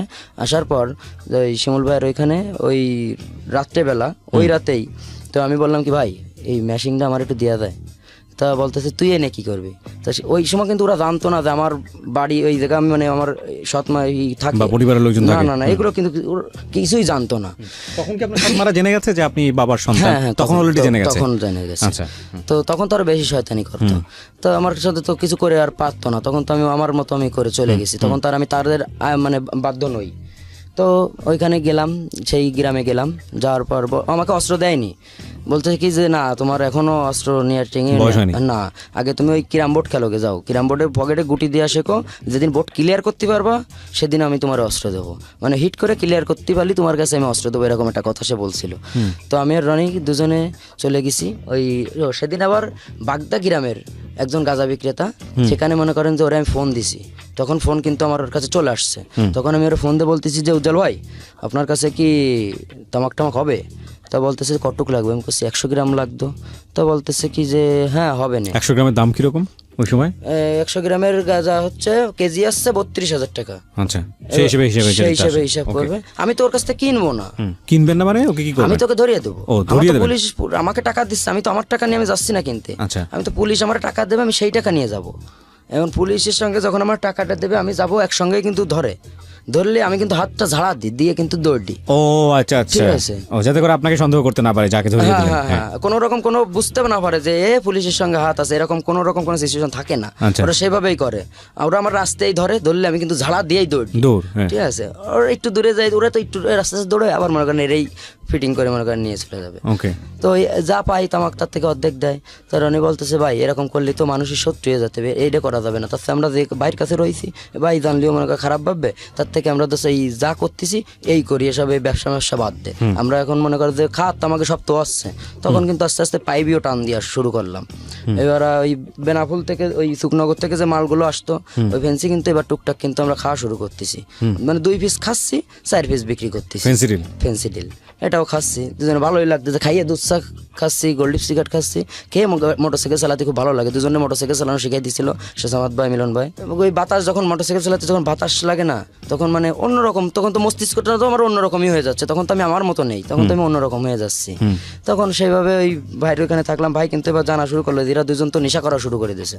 তা ভাই বললো কি যে আচ্ছা ঠিক আছে, তোরা যখন এত নেশা করতেছি, তা ওই ভাইয়ের বাড়ির পাশে ভাই যে ফ্ল্যাটটা ছিল, ফ্ল্যাটে থাকতেন না ভাই, সবসময় ওইখানে ওনার ওয়াইফ থাকতো, আর ওনার একটা ছেলে ছিল। ওনার ছেলেও খুব মানে ডেয়ারিং ছিল, অনেক ছোট, তারপর অনেক ডেয়ারিং ছিল। তো ওই ভাইয়ের বাড়ির পাশে একটা ভাঙা রুম ছিল, যেটা চটা দিয়ে আর কি করা। ভাই কিন্তু সন্ধ্যার পর ওখানে কাটাতেন। ওখানে রাত্রেবেলা মাঝে মধ্যে এমপি সাহেব আসতেন, ওখানে এসে উনি ওগুলো করতেন, মানে খারাপ কোনো মানে ওই নেশা জাতীয় আর কি। সবাই তোমার কারণ টুকটাক বড় বড় লোকেরা বড় বড় জিনিস খায়, সেগুলো ওরা সেবন করতো। এখন ওই সিগারেট আবতীয় যা জিনিস মানে অ্যাসিস্ট্যান্টের যা কাজ, যে এক কথায় যা পানি চুনি আনা, এগুলো আমাদের কাজ ছিল ওই তখনও। তাই ফল নিয়ে এসছি। এখন ওই ঈদের টাইমটা চলে আসলো। ঈদের টাইম আসলে আমাদের কিন্তু সমস্ত সব কিছু ভাই দিত, আমাদের নতুন জামা কাপড়। এখন ওই অনেক দূরে যে কিছু ছাগল পোষে না অনেকগুলো, যে ছাগল গরু যে খামারটা, এই খামার থেকে ওই নিয়ে আসতে হতো, খামারে বলে দিত যে লোক যাচ্ছে, গাড়ি নিয়ে চলে যেত, মানে প্রায় পিক আপ জাতীয় যাকে বলে, পিছনে ফাঁকা পিক আপ নিয়ে মনে করেন চলে যেতে হতো। প্রত্যেক খামার থেকে 2টো করে মনে করেন যে ছাগল দিত, ছাগল গরু দিত একটা, এরকম দিত, বাইরের জায়গায় নিয়ে আসতে হতো। মানে তার জন্য ট্যাক্স, এটা কুরবানি দেবে শিমুল ভাই, তাই ওইটা ট্যাক্স নিয়ে এসে তাই কুরবানি দিচ্ছে। এই ট্যাক্স নিয়ে সে কুরবানি দিত? জি, এটা তার কুরবানি? জি, এটাই তার কুরবানি ছিল। প্রত্যেকটা খামার থেকে এরকম করে গরু দিত তার জন্য? জি, গরু হলে একটা, ছাগল হলে 2টা। এটা নির্ধারিত ছিল? হ্যাঁ, নির্ধারিত ছিল। কতগুলো কালেক্ট হতো এরকম গরু আর ছাগল? এরকম প্রায় 26-27টা। 26-27টা গরু? না, গরু মনে করেন 8-10টা, আর বাকি সব ছাগল। এগুলো আপনারা জবাই করতেন? হ্যাঁ হ্যাঁ, মানে এক জায়গায় না, বিভিন্ন মোড়ে, এই মোড়ে ওই মোড়ে, শিমুল ভাইয়ের সব নামে, শিমুল ভাইয়ের নামে শিমুল করবেন? ভাইয়ের নামে জবাই হচ্ছে। পোলাপান খাবে? হ্যাঁ পোলাপান না, মনে করেন যে দিয়ে দিচ্ছে, বিলাই দিচ্ছে, গরিবদের মাঝে বিলাই দিচ্ছে, কিন্তু ওইভাবে নিয়ে এসে দিচ্ছে। নাম হচ্ছে শিমুল ভাইয়ের, যে শিমুল ভাই গরু কুরবানি হচ্ছে, শিমুল ভাই ছাগল কুরবানি হচ্ছে। আচ্ছা, তারপর? এইভাবে তো সেভাবে ওইখানে থাকতে লাগলাম। তো থাকার পর যখন শিমুল ভাই আস্তে আস্তে ওইখানে আমাদেরকে, যে ছোট মানুষ ছিলাম তো, 17 বছর বয়স হয়ে গেছে, একেবারে ছোটও না তখন, তো নেশা তো পুরো দমেই মনে করেন যে হটই, কিন্তু নেশা করতাম কিন্তু মাথা লতাম না। দুজনে 37 ঠিক থাকতো যে আমরা নেশা করব, কিন্তু টাকা কিন্তু নষ্ট করা যাবে না দোষ, টাকা কিন্তু আমাদের লাগবে। এবার ওই ফেন্সির ব্যবসা করে, গাদার ব্যবসা করে আমরা প্রায় 4.5 লক্ষ টাকা আমরা গুছাই ফেলছিলাম। এই দুজন? এই দুজন 4.5 লাখ টাকা আমাদের ক্যাশ হয়ে গেল। আমার আর ওর নামে অ্যাকাউন্টটা খোলা ছিল, আচ্ছা, এখনো আছে। Joint account? হ্যাঁ, জয়েন্ট অ্যাকাউন্ট নাকি আলাদা আলাদা না অ্যাকাউন্ট? আলাদা আলাদা সেভিং অ্যাকাউন্ট, আমার নামে ওর নামে, ঠিক আছে। দুজনে মানে যা রাখবো, আমারে তো যা রাখবো ওরে তো তাই রাখবো, আচ্ছা, ঠিক আছে। এইভাবে আমাদের প্রায় 4.5 লক্ষ টাকা আমাদের ক্যাশ হয়ে গেছে তখন। আচ্ছা। তখন এবার বললাম কি আছে দোস্ত, তাহলে আমরা ই করি, মানে আরো মানে টাকা আরো এখন এই ভাইয়ের কাছ থেকে টাইনে নিতে হবে। আমাকে দুজনে প্ল্যান ছিল যে এরা তো বড়, এই কাছে শুধু মুখ ফুটে শুধু সাতি ফালি আছে, লজ্জা মজা সাইডে শুধু সাতি হবে দোষ, এই জায়গা কিন্তু আমরা নিতে আইছি, দিতেই আসিনি, শুধু সাতি হবে। তা বললো কি যে হয় দোষ, ঠিক আছে, যখন যা না লাগবে তাও সাতাম, যে ভাই ওর মন মানসিকতা কখন ভালো থাকতো, যখন গা শরীর মানে টিপে দিতাম তখন তো একটু নরম থাকতো, তখন কিন্তু যে কথাটা বলতাম শুনতো। তা বলতাম ভাই আমাকে ওইটা, মানে ইমোশনাল ব্ল্যাকমেল ধরে বলে এক কথায়। তো বলতাম ভাই আমার ওইটা লাগবে। তা বললো ঠিক আছে হবে না। এবার দুজনে একটা RX গাড়ি দিছিল আমাদের, বাইক নাকি আপনাকে? বাইক দিয়েছিল? আচ্ছা, তো ওই পট পট পট পট করে শব্দ হতো, ওই গাড়ি দিছিল। কত সিসি ছিল? 100 সিসি। 100 সিসির গাড়ি, আচ্ছা। তো ওই গাড়ি দিয়ে আমরা সারাদিন কিন্তু এবার কিন্তু ঘুরে বেড়ানো শুরু করলাম। এখন ঘুরে বেড়াতে ওই গ্রামের দিকে যেতাম বেশি ঘুরতে, বিকেলবেলা হলে গ্রামের মেয়েরা ওই হাঁটাহাঁটি করতো, ওইখানে মনে করেন গ্রামের দিকে যেতাম। আর রনির চেহারাটা অনেক সুন্দর চেহারা, আচ্ছা। হ্যাঁ, ও মনে করেন যে পটানোর চেষ্টা করতো? জি জি আমরা যে মনে করেন যে এক মেয়ের পিছনে ওই যাকে দেখতাম যে ওর বাড়ি ওইখানে, বাড়িটা চিনে আসতাম, এসে ওর বাড়ির সামনে এসে প্রত্যেকদিন বসে থাকতো যে কতদিন হবি না, মানে 5 দিন 7 দিন, এবার প্রতিদিন জিজ্ঞেস করতাম ভালো আছেন, কত তো একদিন না একদিন বলবে, সেটা খারাপ পজিটিভ বা নেগেটিভ হবে তো একটা, ঠিক আছে। বলতে বলতে যদি প্রেম হয়ে যেত, তা আমাদের নেচারটা কিন্তু অনেক খারাপ হয়ে গেছিলো। তো যদি ওই মেয়েটা পটে যেত, এবার ওরে গাড়িতে নিয়ে মনে করেন ডাইরেক্ট আমাকে বাসায় নিয়ে আসতো, আমি কিন্তু বাসার পাশে থাকতাম, পলায় থাকতাম। এখন যখন ও রুমের মধ্যে যেত, এখন রুমের মধ্যে যে ওর কাজ হয়ে গেলে এখন আমি কিন্তু ওরা ফিটিং দিতাম, এই তোর বাড়ি কোন জায়গা, তখন আমি রনিরা চিনতেছি না। ওকে, এটা কিন্তু আমাদের মানে আমাদের আগে থেকেই সাজানো চিন্তা করা ছিল। জি জি জি, আচ্ছা, যে আমি রনিরা চিনবো না। রনি ও বলতেছে ভাই ছেড়ে দেন, আর এই এখন কিন্তু বিয়ে দিয়ে দেবো, ঠিক আছে। তাহলে এবার কবে না ভাই আপনি যা খুশি তাই করেন, আপনি বিয়ে শাদী করেন না, করলে ওটা থাবা দেবো, দৌড়ে চলে যাবে, মেয়ে তো একা। তখন মেয়ের সঙ্গে মনে করেন এত মানে ভাই সে কথা বলে মানে এত খারাপ লাগতেছে বলতে, যে না আপনি যেটা করেছেন সেটা আমি বুঝতে পেরেছি। এরকম কতগুলো মেয়ের সাথে হয়েছে? তা প্রায় 1-150 মেয়ের সঙ্গে। ও মাই গড, তাহলে তো আপনাদের এই একই পলিসিতে এই জিনিসগুলো চলতে থাকতো? জি জি, আমাদের তো মনে করেন তখন তো আমাদের সময়ের অভাব নেই, টাকার অভাব নেই, কোনো কিছুর অভাব নেই, রাইট। এবং কাজ বলতে এগুলাই, এন্টারটেইন বলতে এগুলাই। জি জি জি, এই ধরে ধরে নিয়ে এবং আসতেন। মনে করেন যে আমরা মনে করেন যে যখন আমার 17 থেকে 19 বছরের আমরা পাড়া দিলাম, তখন কিন্তু আমরা মানে অনেক ডিয়ারে কিনা সানি রনি মানেই কিন্তু অনেক কিছু হয়ে যেত। সানি রনি কি এলাকায় পরিচিত ছিল? সানি রনি মানেই কি ওই এলাকায় মনে করেন যে অনেক কিছু, যে সানি রনি মারামারি মনে করেন যে জায়গাটা মারামারি হিট একসাথে 10টা ছেলে গেলে সেখানে কিন্তু হিট কিন্তু সবাই করতে পারে না, ওরা কিন্তু আর একজনের সাহসে কিন্তু অনেকেই চলে, প্রথম হিট কিন্তু করতে হয়। তা সেই হিট কিন্তু রনিই করতো সবসময়, আচ্ছা, মানে ফার্স্ট হিট ওই করবে, আর এবং ও হিট করতো সবসময় নাকের পরে, মানে ও যে ফিরে যে পাল্টা মারতে দেবে সে সুযোগ দিত না, ওই একটাই মারবে, একটাই মনে করেন শুয়ে পড়তে হবে, এরকম করতো। তো ওইখানে মেয়েদের সঙ্গে এইভাবে করতে আমিও রিলেশন করতাম, করে আপনি একই কাজই করতেন। টার্গেটই ছিল এটা, টার্গেট ছিল এটা যে আমি রিলেশন করলেও তোর ও রিলেশন করতে, কিন্তু আমার যে এমনি যে রিয়েল লাভটা সেটা কিন্তু আমার কিন্তু চলতি, মানে ও তো জানতো না যে আপনারা এইভাবে এইসব কাজ করে ইনভলভ, রিয়েল লাভ তো আর জানতো না, কাফিল তো জানতো না। ফাইন, ঠিক আছে। তারপর এবং সেই মেয়েটা মানে যে রিয়েল লাভটা ছিল, সেই মেয়েটা মনে করেন যে অনেক বড় ঘরের মেয়ে, তো সে এখন বর্তমানে অনার্স পড়তেছে। তো সে তখন অনেক ছোট ছিল, সেখান থেকে আমাকে মানে ওই নপড়ায় আসার পরে যখন আমরা ওই এলাকায় ঘুরতাম, তখন তো এই এলাকাতেও ঘুরতাম, তখন এই এলাকার মোড়ে তারা আমার বিচার করিল ওই ছোটোবেলায়, ওই যে বাড়ি আসার পরে ওই যে আমার মানে সুপারি গাছ থেকে মারার পরেও আমার অপবাদ দিল যে এ ভালো না, ঠিক আছে, এই গাঁদা মাজা বিক্রি করে, আমার সেই জায়গাটাই ওই মারাধরা করলো। এখন সেগুলো তো আমার সব মনে আছে। এখন ওইখানে ওই গুলা আছে না ধানের গুলা, ওই গুলা কিন্তু রাত্রেবেলা গিয়ে আমি আর রনি দুজন যাই কিন্তু ধরাই দিছি। আগুনের গোলা, মানে আগুন ধরাই দিয়েছেন গোলাতে? ধান ছিল না? হ্যাঁ, গোলা ভর্তি ধান। এটা তো আপনাদের নিজেদের বাড়ি? জি জি জি, পুড়ে গেছে সবকিছু? সব পুড়ে গেছে, গুলা সহ ওর রাগেতে জানতো ওরা যে আপনারা দুজন করেছেন? না জানতো না। আচ্ছা, ওখানে তো মনে করেন পরবর্তীতে জানছে, কিন্তু তখন আর জানতো না। কিছু করার নেই ওই সময়টাতে, কারণ অলরেডি সানি রনি তখন ফ্যাক্ট।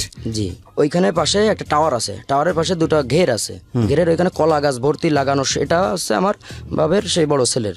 এবার রাত্রেবেলা কিন্তু পরের দিন এসে কিন্তু কলা গাছ সব কেটে ফেলেছি। প্রথম দিন আগুন লাগাইছি গোলায়, পরের দিন এসে রামদাও নিয়ে এসে ওর বাইরে থেকে তো মনে করেন যে বস্তা বস্তা রামদাও থাকতো। আর ছোট্ট একটা ঘের ছিল, মানে ছোট, ওই কলা গাছটা চারিপাশে লাগানো, আর এক বেড়া হলো পুরো কলা গাছ লাগানো, আর এক বেড়া হচ্ছে কলা গাছ চারি সাইড, আর মাঝখানে আছে ঘেরের জাতীয়। ওইখানে মনে করেন বিষ ঢেলে দিছি, দিয়ে মাছ সব মেরে দিছি।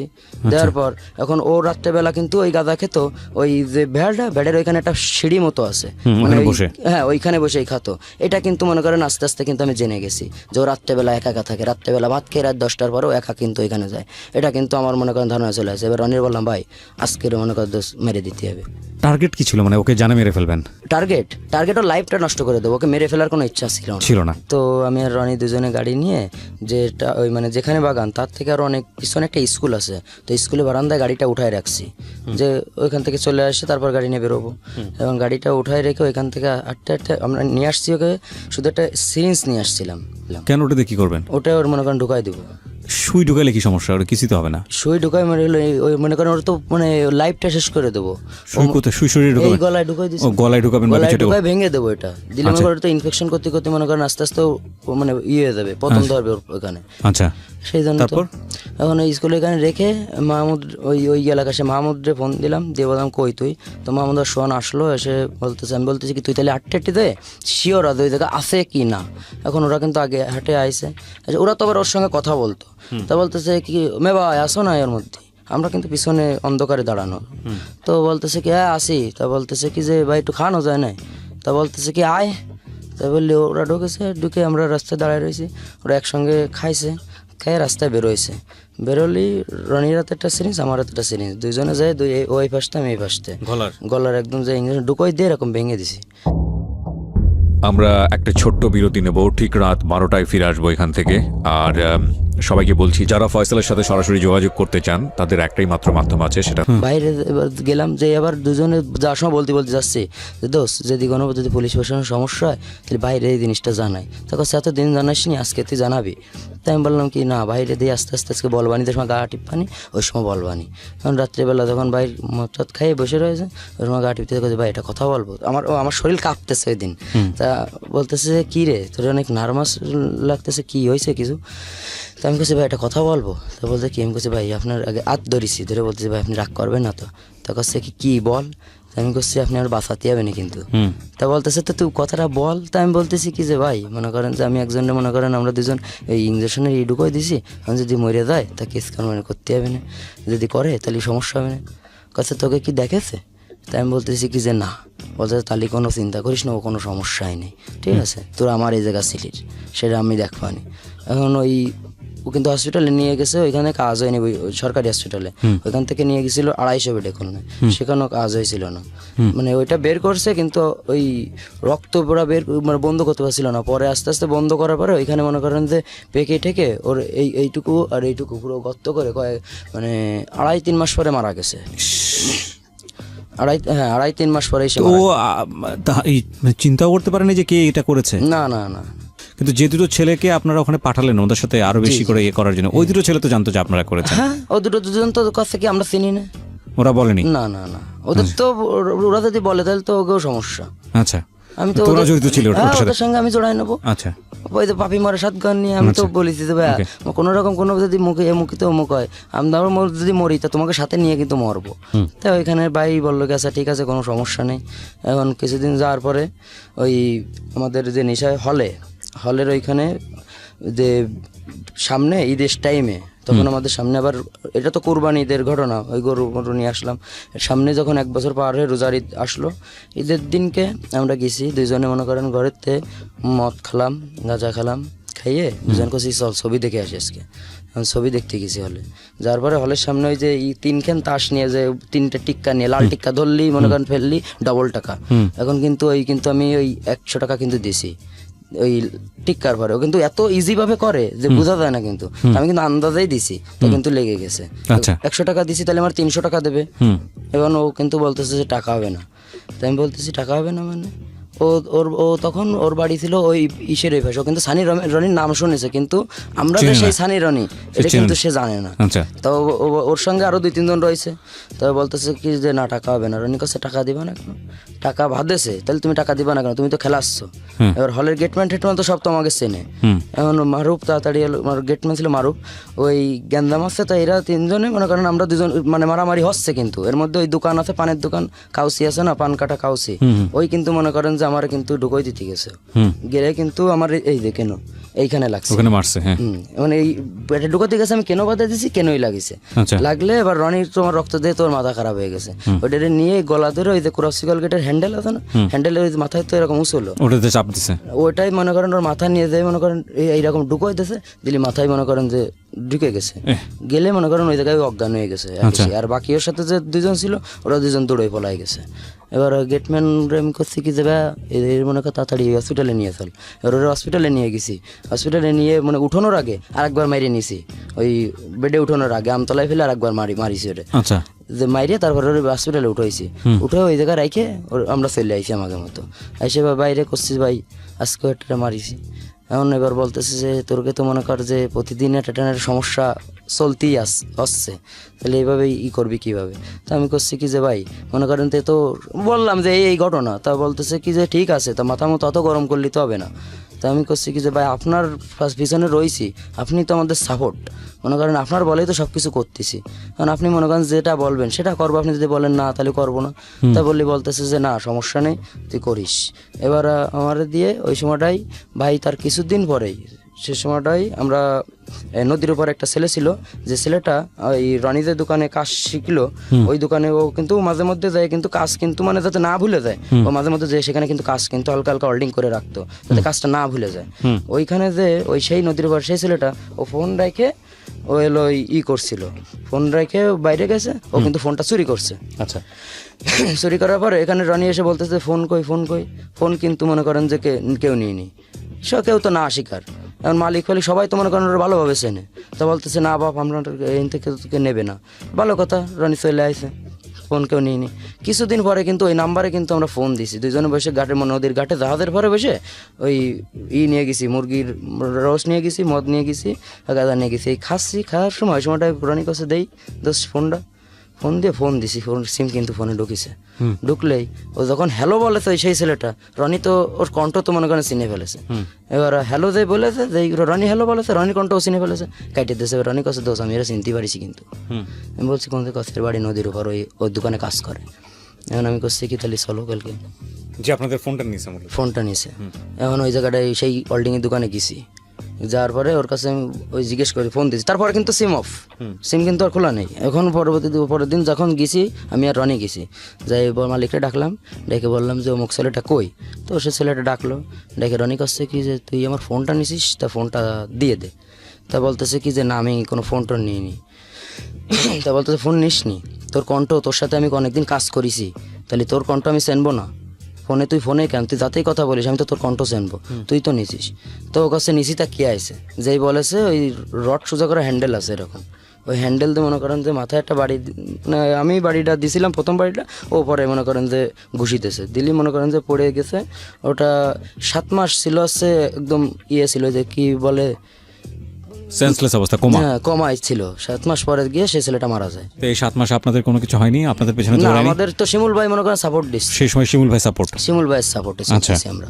এই মনে করেন যে 2টো গেল, এরপর আমরা ওইখান থেকে 2টো মার্ডার হয়ে গেল। জি 2টো মার্ডার হয়ে গেল, কিন্তু কোনো কেস হলো না। আচ্ছা, জেল খাটিয়েছি ছোটবেলায়, ওই তাছাড়া কোনো কেস ছিল না। হ্যাঁ, এরপর ওইখানে শিমুল ভাইয়ের ওখানে গেলাম। এবার শিমুল ভাই সঙ্গে ওই দিন শিমুল ভাই বেশিরভাগ আছে মানে সকালবেলা বাদে জগিং টাইম বাদে লুঙ্গি পরে বেড়াতো।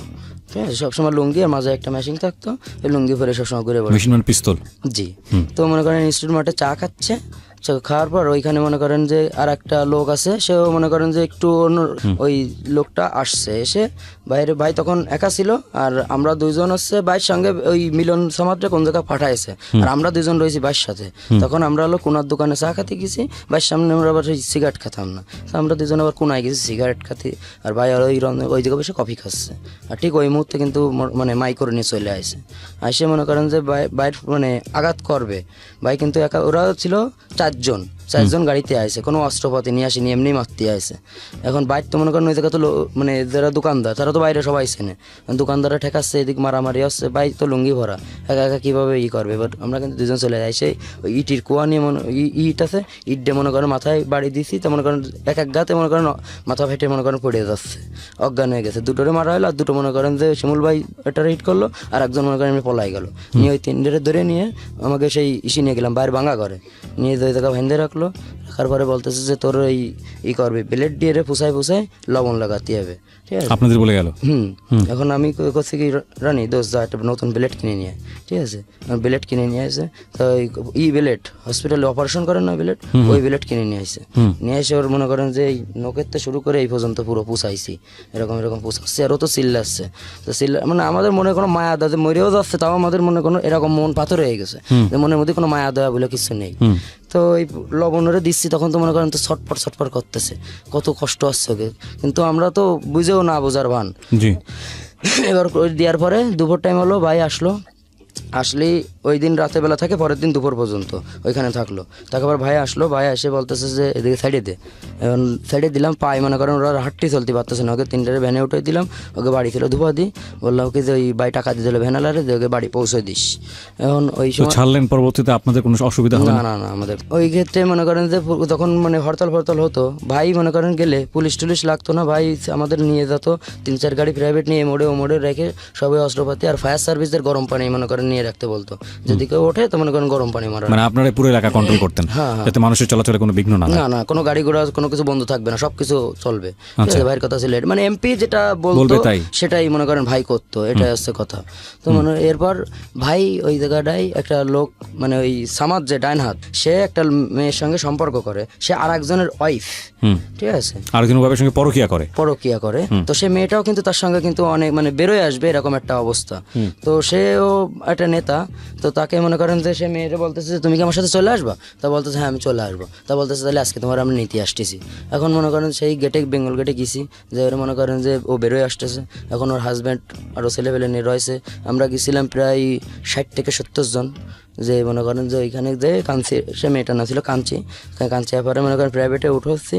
এর মধ্যে সেই ওর হাজব্যান্ড আসলে হাজব্যান্ডের ওই সামাদ ভাই মারলো, মাইরে পাওমা ভেঙে দিল, দিয়ে আর ওর যে ছেলে ফেলে ছিল সব করার মনে করেন মাইরে ওই জায়গাটায় থুয়ে দিল, মানে ওই এমনি পিটাপিটি করে আর কি রেখে ওরে নিয়ে চলে আসলো। এসে শিমুল ভাইয়ের কাছে গেল, ভাই আমি এর ভালোবাসি।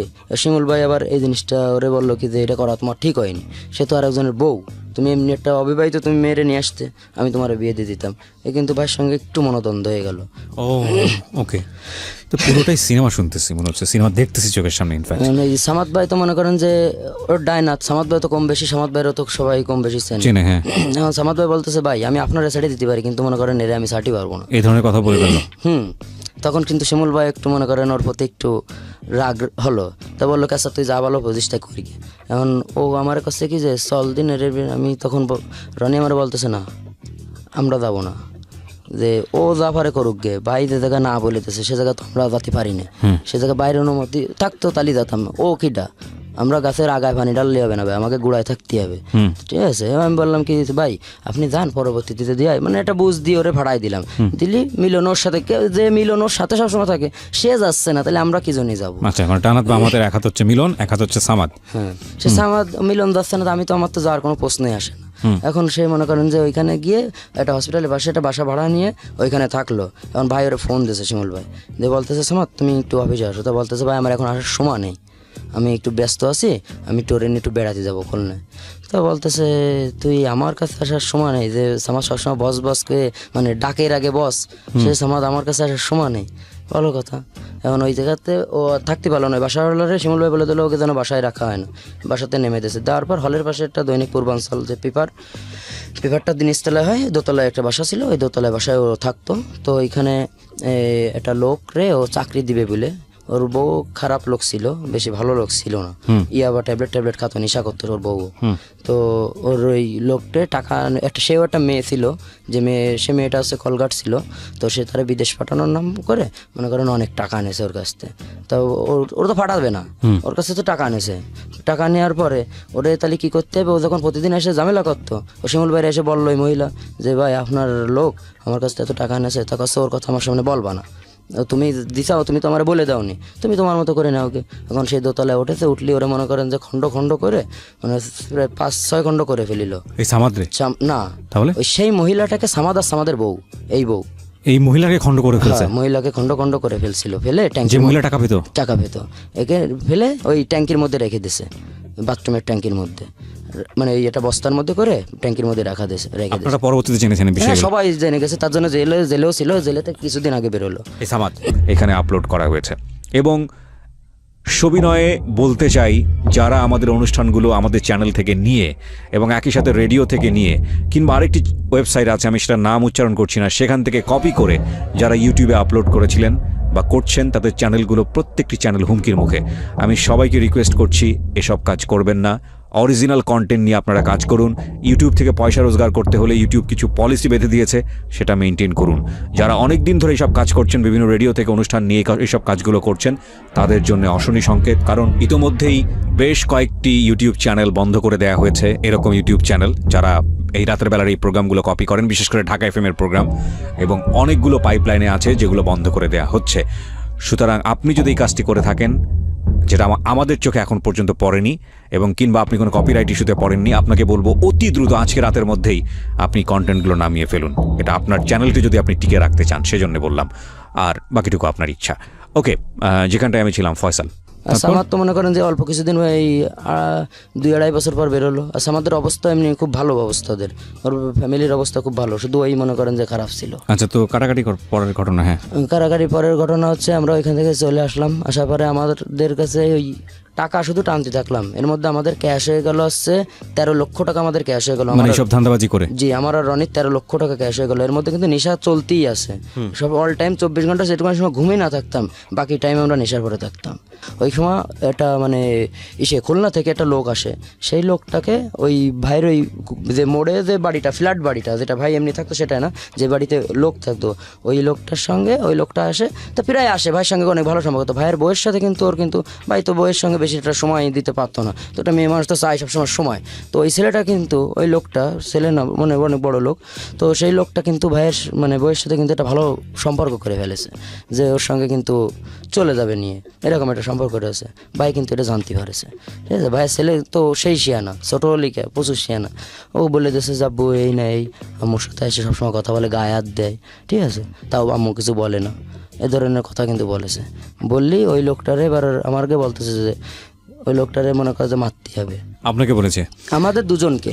তো সেখানে মনে করেন যে ওই লোকটা আসলে ভাইয়ের সঙ্গে প্রথমে কিন্তু কোনো রকম কোনো খারাপ ব্যবহার করতেছে না, এমনি নর্মালি যে ব্যবহার করে, আসেন ভিতরে গেছে, যে এই করেছে রুমের মধ্যে একদম উপরে তলায় নিয়ে গেছে, 4 তলার উপরে নিয়ে যেয়ে উপরে যে ছাদের পরে একটা ছোট্ট একটা রুম থাকে, স্টোর রুম যাকে বলে, ওই স্টোর রুমের মধ্যে মনে করেন যে উপরে যে বলতেছে ভাই ছাদের পরে বসতে লাগেন, আসতেছে। এবার আমাদের দুজনটা কিন্তু ফাটাই দিছে, ঠিক আছে, শুধু চাকু দিয়ে দিয়েছে যে মেরে দেবো।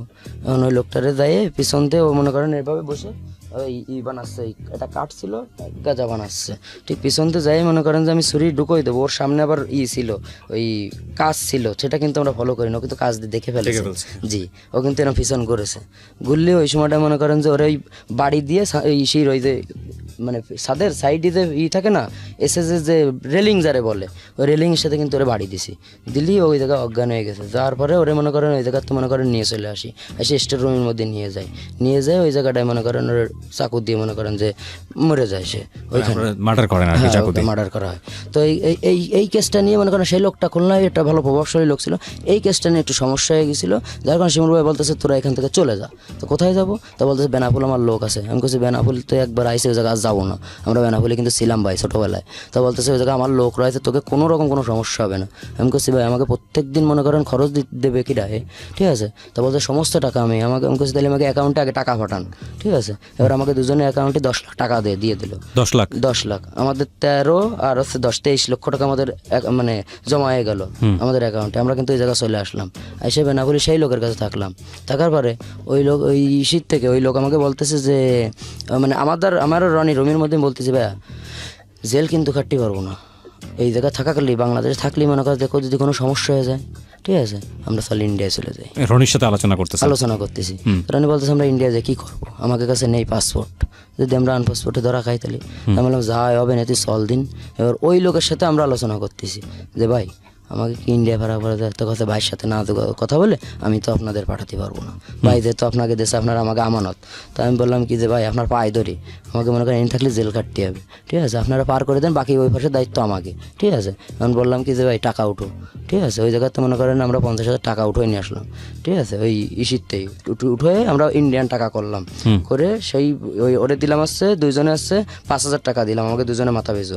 এখন কাগজ পুকুরে নিয়ে গেছে, নিয়ে যে ওইখান থেকে ওই ছোট খাল আছে নদী, মানে নৌকার উপর উঠে ডেক্কা দিলে মনে করেন ওই ভাষা চলে গেছি। ওপাশে গেলে ইন্ডিয়া। হ্যাঁ, ও পাশে গেলে ইন্ডিয়া, আর ওই পাশে আবার এর লোক আছে, আচ্ছা। ঠিক আছে, একটা মহিলা, সে আমাদের নিয়ে যে কাঁঠাল বনে রাখলো, রাখার পরে সেইখান থেকে আরেকটা লোকের কাছে আমাদের দিল, দেওয়ার পর সে আমাদের বাসে উঠে দিল, দিয়ে আমরা চলে গেলাম বনগাঁয়।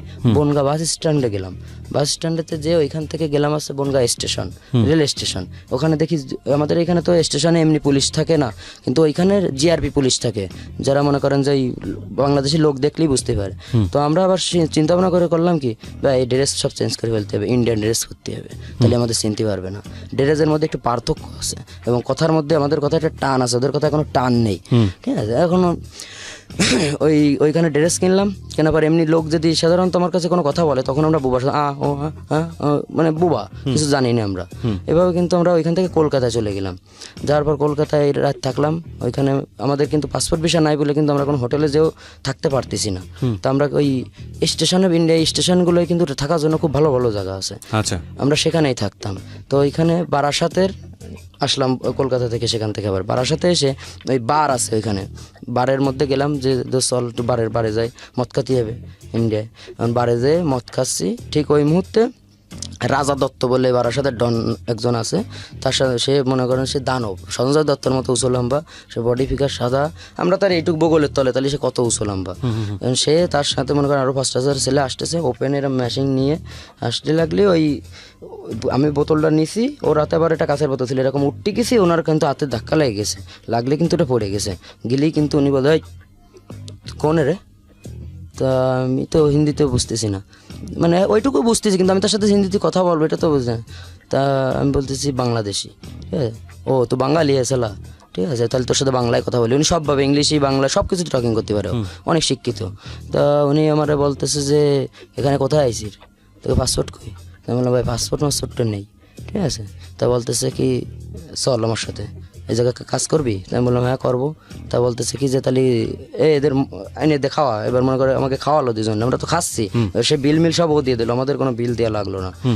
ওর নিয়ে গেল, নিয়ে দিয়ে বলতেছে দিনের বেলা তোরা বেরোবি না, তোরা ওই করবি আমাদের রুমই থাকবি, আর দিনের বেলা তোকে প্রাইভেট কারে সমস্ত জায়গা ঘুরানো হবে, ঠিক আছে, সব জায়গা তোদের চিনাবো যে কোন রাস্তাতে কী দেখি করতে হবে। উনি ওই বালির ডিপো মানে বিভিন্ন যে টেন্ডারগুলো হয়, উনি ওই টেন্ডারগুলো পাস করায়, সেই হিসেবে মনে করেন যে টাকা হয়। তো ওই সময় ওইখানে এই আমাদের যেরকম এলাকার চেয়ার মেম্বার, ওইখানে আছে গ্রাম প্রধান আছে, ঠিক আছে, ওই প্রধান মনে করেন চেয়ার যদি ফাঁকা করা যায়, একটা চেয়ার উনি বসে রয়েছে, ওই চেয়ারটা ফাঁকা করলে ওই চেয়ারে আর একজন বসবে, উনি যদি চেয়ারটা যদি মারা যায় তাহলে আর একজন ওই চেয়ারে বসতে পারবে, ওনার পরের সিরিয়ালে যে আছেন। তো একটা চেয়ার মনে করেন খালি করতে হবে, সেই সময়টাই ওই আমাদের সাহস দেখিল হচ্ছে ওই তার পরের দিন একটা বালির ডিপোর একটা মানে ডিল হচ্ছে, সেই জায়গাটা ভাইয়ের লোকও আছে, তা আমরা দুজন এমনি চুপ করে পিছনে দাঁড়ায় রয়েছি। এই বেশি দিন আগের ঘটনা নয়, 3 বছর আগের ঘটনা। তো সেখানে আমরা দুজন দাঁড়ায় রয়েছি, ভাইয়ের সামনে একটা মেশিন, ওই যে লোকটা সামনাসামনি বসে আছে ওই লোকটার সামনে টেবিলের পরে মেশিন আছে, দুজন কথা বলতেছে। তা ভাই বলতেছে যে আমার আছে 60%, তোর আছে 40%, আর ও বলতেছে কি যে না আমার 60%, তোমার 40%। এই নিয়ে কিন্তু এটা কেওয়া যাচ্ছে, ভাইয়ের পিছনের লোক ওর ওই লোকের পিছনের লোক, ঠিক আছে, দুজনে কিন্তু কেওয়া যাচ্ছে। এবারে 1-2 কথা মনে করেন কাছে, তাহলে তোর কিন্তু মানে একটু হবে না, তুই যে বেশি করিস একটু হবে না, এই যে বলেছে ভাই, বললি ও একটু সেতে গেছে, বাইরে ওই জায়গায় মেশিন নিয়েই কিন্তু ওরে মনে করেন গাড়ি লোড দিয়া ছিল, ঠেকাই দিয়ে মনে করেন জেড়ে দিছি আমি, হ্যাঁ আমি দিলেই মনে করেন যে রনি কাছে দোস্তি কী করলি, ঠিক আছে। এবার রাজাভাই কাছে কি যে কোনো সমস্যা নেই, ঠিক আছে, এই তোর তো বুকে আমার থাবার দিয়ে বলতেছে তোর হার্ট আছে, তোমার ভাই, ঠিক আছে। এবার ওই জায়গায় যাবার নাম চেঞ্জ, ওই জায়গায় যে করছে আমার নাম রাজা দত্ত, তুই হচ্ছিস রবিন, ঠিক আছে, আমারও নাম চেঞ্জ করিল, ওরও রনিরও নাম চেঞ্জ করে দিছিল। আচ্ছা, ঠিক আছে, এই আপনার 4টা মার্ডার। জি। তারপর ওইখান থেকে মনে করেন যে থাকতে লাগলে ওইখানে প্রতিদিন মনে করেন যে মানে এই ঘটনাটা ওই মার্ডারটা হয়েছিল ওই হয়ে গেল। হওয়ার পরে এবার এইখানে যে ইয়েটা ওই যে এলাকার প্রধান, যে প্রধানটা মারতে হবে সে প্রধানটা রনি মারিল। তো ওই প্রধানটা প্রত্যেক দিন আমাদের ওই লোকটা প্রতিদিন সকাল 24 ঘন্টা কখন কি করে সব অবজার্ভ করতেন, সব মনে করেন যে আমরা প্রায় 2 থেকে 2.5 মাস শুধু মনে করেন যে খোঁজ নিছি যে ও কখন কি করে, ওকে কোথায় গেলে ফাঁকা পাওয়া যাবে, এই জিনিসটা মনে করেন পুরো করছি। ওই মার্ডারটা করছিল রনি। ওইটা করার পরে আমরা ওদিকে এবার সোনাগাছি বলে ইন্ডিয়া একটা জায়গা আছে যেটা বিশ্বের সমস্ত মেয়ে কিন্তু ওখানে থাকে। তো আমরা কিন্তু সবসময়ের জন্য কিন্তু ভাই ওইখানে নিয়ে যেত। ওখানে পুলিশ প্রশাসন ওপেনলি, তো ওখানে কোনো সব ফ্রি, কোনো সমস্যা নেই, সবাই একসঙ্গে করতে পারে। তো ভাই মনে করেন নিয়ে যেত যে যাও কোনো সমস্যা নেই। ওই যে সর্দার ওরা বলে দিত যে এই আমার ছোট ভাইরা এরা খুশি তার কাছে যাবে, সেই রুমই যাবে। এবার আমরা মনে করেন যেতাম পাকিস্তানি মেয়ে দেখতাম, চায়না মেয়ে দেখতাম, যারে ভালো লাগতো তার কাছে যেতাম। ওদের সাথে কিন্তু কথা বলতে পারতাম না, শুধু আমাদের কাজ করে আমরা কিন্তু চলে আসতাম। এইভাবে কিন্তু ওখানে কিন্তু অনেক মেয়েদের সঙ্গে আমরা করছি। আর মনে করেন নেশা তো আছেই। কিছুদিন পরে দেখুন ওই মার্ডারটা হওয়ার পরে রনি মার্ডারটা করলো, মারার পরে এবার আমরা করলাম ভাই আমরা চল আবার বাংলাদেশ চলে যাব। ঠিক আছে, ভাই করছে কি যে না তোমরা বাংলাদেশ কেন যাবো, তোমাকে এখানে সব কিছু হবে, ঠিক আছে তোমাকে সব দিয়ে দেবো। তাই বললাম কি ওই জায়গা ঘরে ঘরে এলো পার্টি করে, আমাকে বাংলাদেশের মতো না, প্রত্যেক ঘরে অস্ত্র আছে, সবাই পার্টি করে ঘরে ঘরে ওখানে। হ্যাঁ, এমন বললাম কি এর সাথে থাকে তোমার কাছে জীবন দেবে কিটা, 5টা পুলিশ মার্ডার করে ফেললো ওই সময়ের মধ্যে। হ্যাঁ, রাধা দত্ত মানে রাধাদা মানে সিম্পল এসে দাঁড়াইছে, ভাই চার দোকানে চা খাচ্ছে, সিম্পল এসে দাঁড়াইছে। আসলে মনে করেন ও তো বুঝতে পারিনি ভাই পুলিশ, সেটা মানে গেট মনে করেন যে গুলির মেরে দিয়েছে 5টা পুলিশ। সেই দিন মনে করেন ভাই অঙ্ক চিরানি দোষ, এই জায়গায় আর থাকা যাবে না, আমাকে কিন্তু মনে করেন শেরপুরি আসতেছে, ঠিক আছে এই জায়গাতে চল। এবার ওই দিনকে আবার রাত্রেবেলা আমরা বিলাকে আবার কিন্তু পার হই। আচ্ছা, বাংলাদেশে ব্যাক করেন? বাংলাদেশে বেনাপোলে। হ্যাঁ, ব্যাক করার পরে আমরা যখন পার হব ঠিক ওই মুহূর্তে আমরা ধরা খাই যাই বিএসএফ এর কাছে। আচ্ছা, বিএসএফ এর কাছে আমরা বাংলাদেশ পৌঁছে পারিনি একদম, মানে শুধু ওই ইসে উঠবো, ওই নৌকা এটাই উঠলে আমরা পার হয়ে যাবো। ঠিক তখনই মনে করেন যে আমরা ধরা খেয়ে যাই। গেলে আমরা ও তো জানে না যে আমরা ওই জায়গার না, আমাদের শুধু কেস দিয়ে দিলো, আমাদের ধরে নিয়ে ভিতরে নিয়ে আমাদের মারিল না। তো এমনি বললো কি যে তোমাকে পাসপোর্ট, আমি বললাম পাসপোর্ট থাকলে তো এই ফার্স্ট আসছে না, তাহলে তো এই ফার্স্ট আমরা গরিব মানুষ কাজ কাম করতে গেছিলাম, সেদিকে এইসব বললাম। কিন্তু ওরা তো জানে না ওইগুলো। ওরা কি করলো, ওরা আমাদের নামে একটা কেস দিয়ে দিল, আনপাসপোর্টের কেস। ঠিক আছে, এই কেসটা দেওয়ার পর আমাদের বনগাঁ জেলে ট্রান্সফার করলো। ওইখান থেকে আমাদের 14 দিন পর 3টা কোর্ট আমাদের নিয়ে গেছিলো। প্রথম কোর্ট মনে করেন যে নিয়ে যাওয়ার পরে জেলে যেদিন ওই জায়গায় ঢুকাবে তখন অনেকে ভয় দিচ্ছে যে এর মধ্যে তোকে গা আঠিভাবে থালবাটি মাজাবে, কাজ করাবে। তো প্রথম দিন যে কিন্তু কাজ করিলাম, জেলমেল পরিষ্কার এইসব কাজ দিয়ে নতুন ইন্ডিয়াতে। জি, আচ্ছা, ইন্ডিয়ার বনগাঁ জেলে, সাব জেলে। তো মনে করেন যে ওইখানে যাওয়ার পর 9 দিন পরে আমার রুম, যে রুমে আমাদের দিছিল, ওই রুমে যে রাইটার, একটা জেলে কিন্তু পুলিশরা কিন্তু কন্ট্রোল করে না, কন্ট্রোল কিন্তু আসামিরাই করে। প্রত্যেকটা রুমে একটা করে মেট থাকে, একটা করে রাইটার থাকে, এরাও আসামি। ওদের ইনকাম সোর্স ওইখানে। প্রত্যেকটা মনে করেন যে ওদের কাজ দেওয়ার দায়িত্ব, সময় রাত্রেবেলা নাইট ডিউটি, এগুলো না দিলে যদি না করো তাহলে ওদের টাকা দিতে হবে, তা নাহলে বিড়ি সিগারেট দিতে হবে, তাহলে তোমার দিয়ে করাবে না, অন্য লোকদের করাবে। আর প্রত্যেক দিন তো লোক আসা যাওয়া হয়, জেলখানা, কবরস্থান, হসপিটাল, এই প্রত্যেক দিন লোক আসা যাওয়া হয়। তো সেখানে মনে করেন যে 9 দিন পরে উনি ওই নাম লিখতে হয় প্রত্যেকদিন 101 জন, 2 জন, 96, 95, আর দিনই 6 বার গুনতি দিতে হয় জেলখানার মধ্যে। ওই গুনতি মিলেই রাইটারের কাজ হচ্ছে এইটা। তো আমি কিন্তু ওই লোকের পাশে বসে বসে কিন্তু এগুলো কিন্তু শিখে ফেলেছি। আর আমি অল্প পড়লেও আমার হাতের লেখাটা খুব সুন্দর, ঠিক আছে। তো আমি ওই বলতেছি যে ভাই তুমি এটা পারবা? তো আমি বলতেছি হ্যাঁ ভাই আমি পারবো, আপনার রিলিজ হয়ে যাচ্ছে, তা আপনি যদি আমার দিয়ে যান তাহলে আমি কিন্তু করতে পারবো। এখন আমি ওই জায়গায় কিন্তু এইটা করা শুরু করেছি, রাইটার হয়ে গেলাম। এবার আমাদের কিন্তু কোনো কিছু সমস্যা আসছে না, আমি প্রত্যেকদিন ওই জায়গায় ওই জেলখানার মধ্যে থাকাকালীন ইনকাম শুরু করে দিছি। এরপরে যে বাড়ি থেকে কোনো আসামিটা দেখতে গেলে ইন্টারভিউ যেটা বলে, ওই ইন্টারভিউ এখানে দিতে গেলে সপ্তাহে 1 দিন ফ্রি, বাকি টাইম গেলে 200 করে টাকা দিতে হয়, কোনো খাবার দিতে গেলে আলাদা টাকা দিতে হয়। এসব মনে করেন ওই পুলিশটা মনে করেন ডাইরেক্টলি টাকা নেয় না, কিন্তু ওই আসামিদের নিয়ে ওই গেটের দায়িত্ব মনে করেন আমি পেয়ে গেলাম। ওই কাজগুলো করতে করতে এখান থেকে আমাদের 3 কোর্ট 42 দিন পর আমাদের সাজা দিয়ে দেয় 1 মাস, ওই 185 দিন, 6 মাস 5 দিন আমাদের সাজা হয়। ওইখান থেকে সাজা দেওয়ার পর আর সাব জেলে রাখে না। তো জেলার আমাকে ডেকে বলছিল কি যে ওইখানে রবিন নাম ছিল, তো বললো যে রবিন তুমি যে এখানে থাকবা নাকি সেন্ট্রাল জেলে যাবা, যদি এখানে তুমি ভালো আছো, সেন্ট্রাল জেল কিন্তু আরও অনেক কষ্টের, ওখানে কিন্তু এখানে অল্প মানুষ আর ওখানে অনেক বেশি মানুষ। তাই আমি বললাম কি যে আমি যেতে যখন হবে তা আগে যাই গাড়ি ধরি, কারণ আরপি হওয়ার পর আবার বসে থাকতে বাংলাদেশ সরকারের কাছে আমাকে ছবি আসবে, তিনি সিল দেবে, তারপর গাড়ি দেবে, তারপর আমাদের আসতে হবে, ঠিক আছে। তো আমি বললাম আগে থেকেই আমরা যাই। তো দমদম জেলে আমরা গেলাম, দমদম সেন্ট্রাল জেল।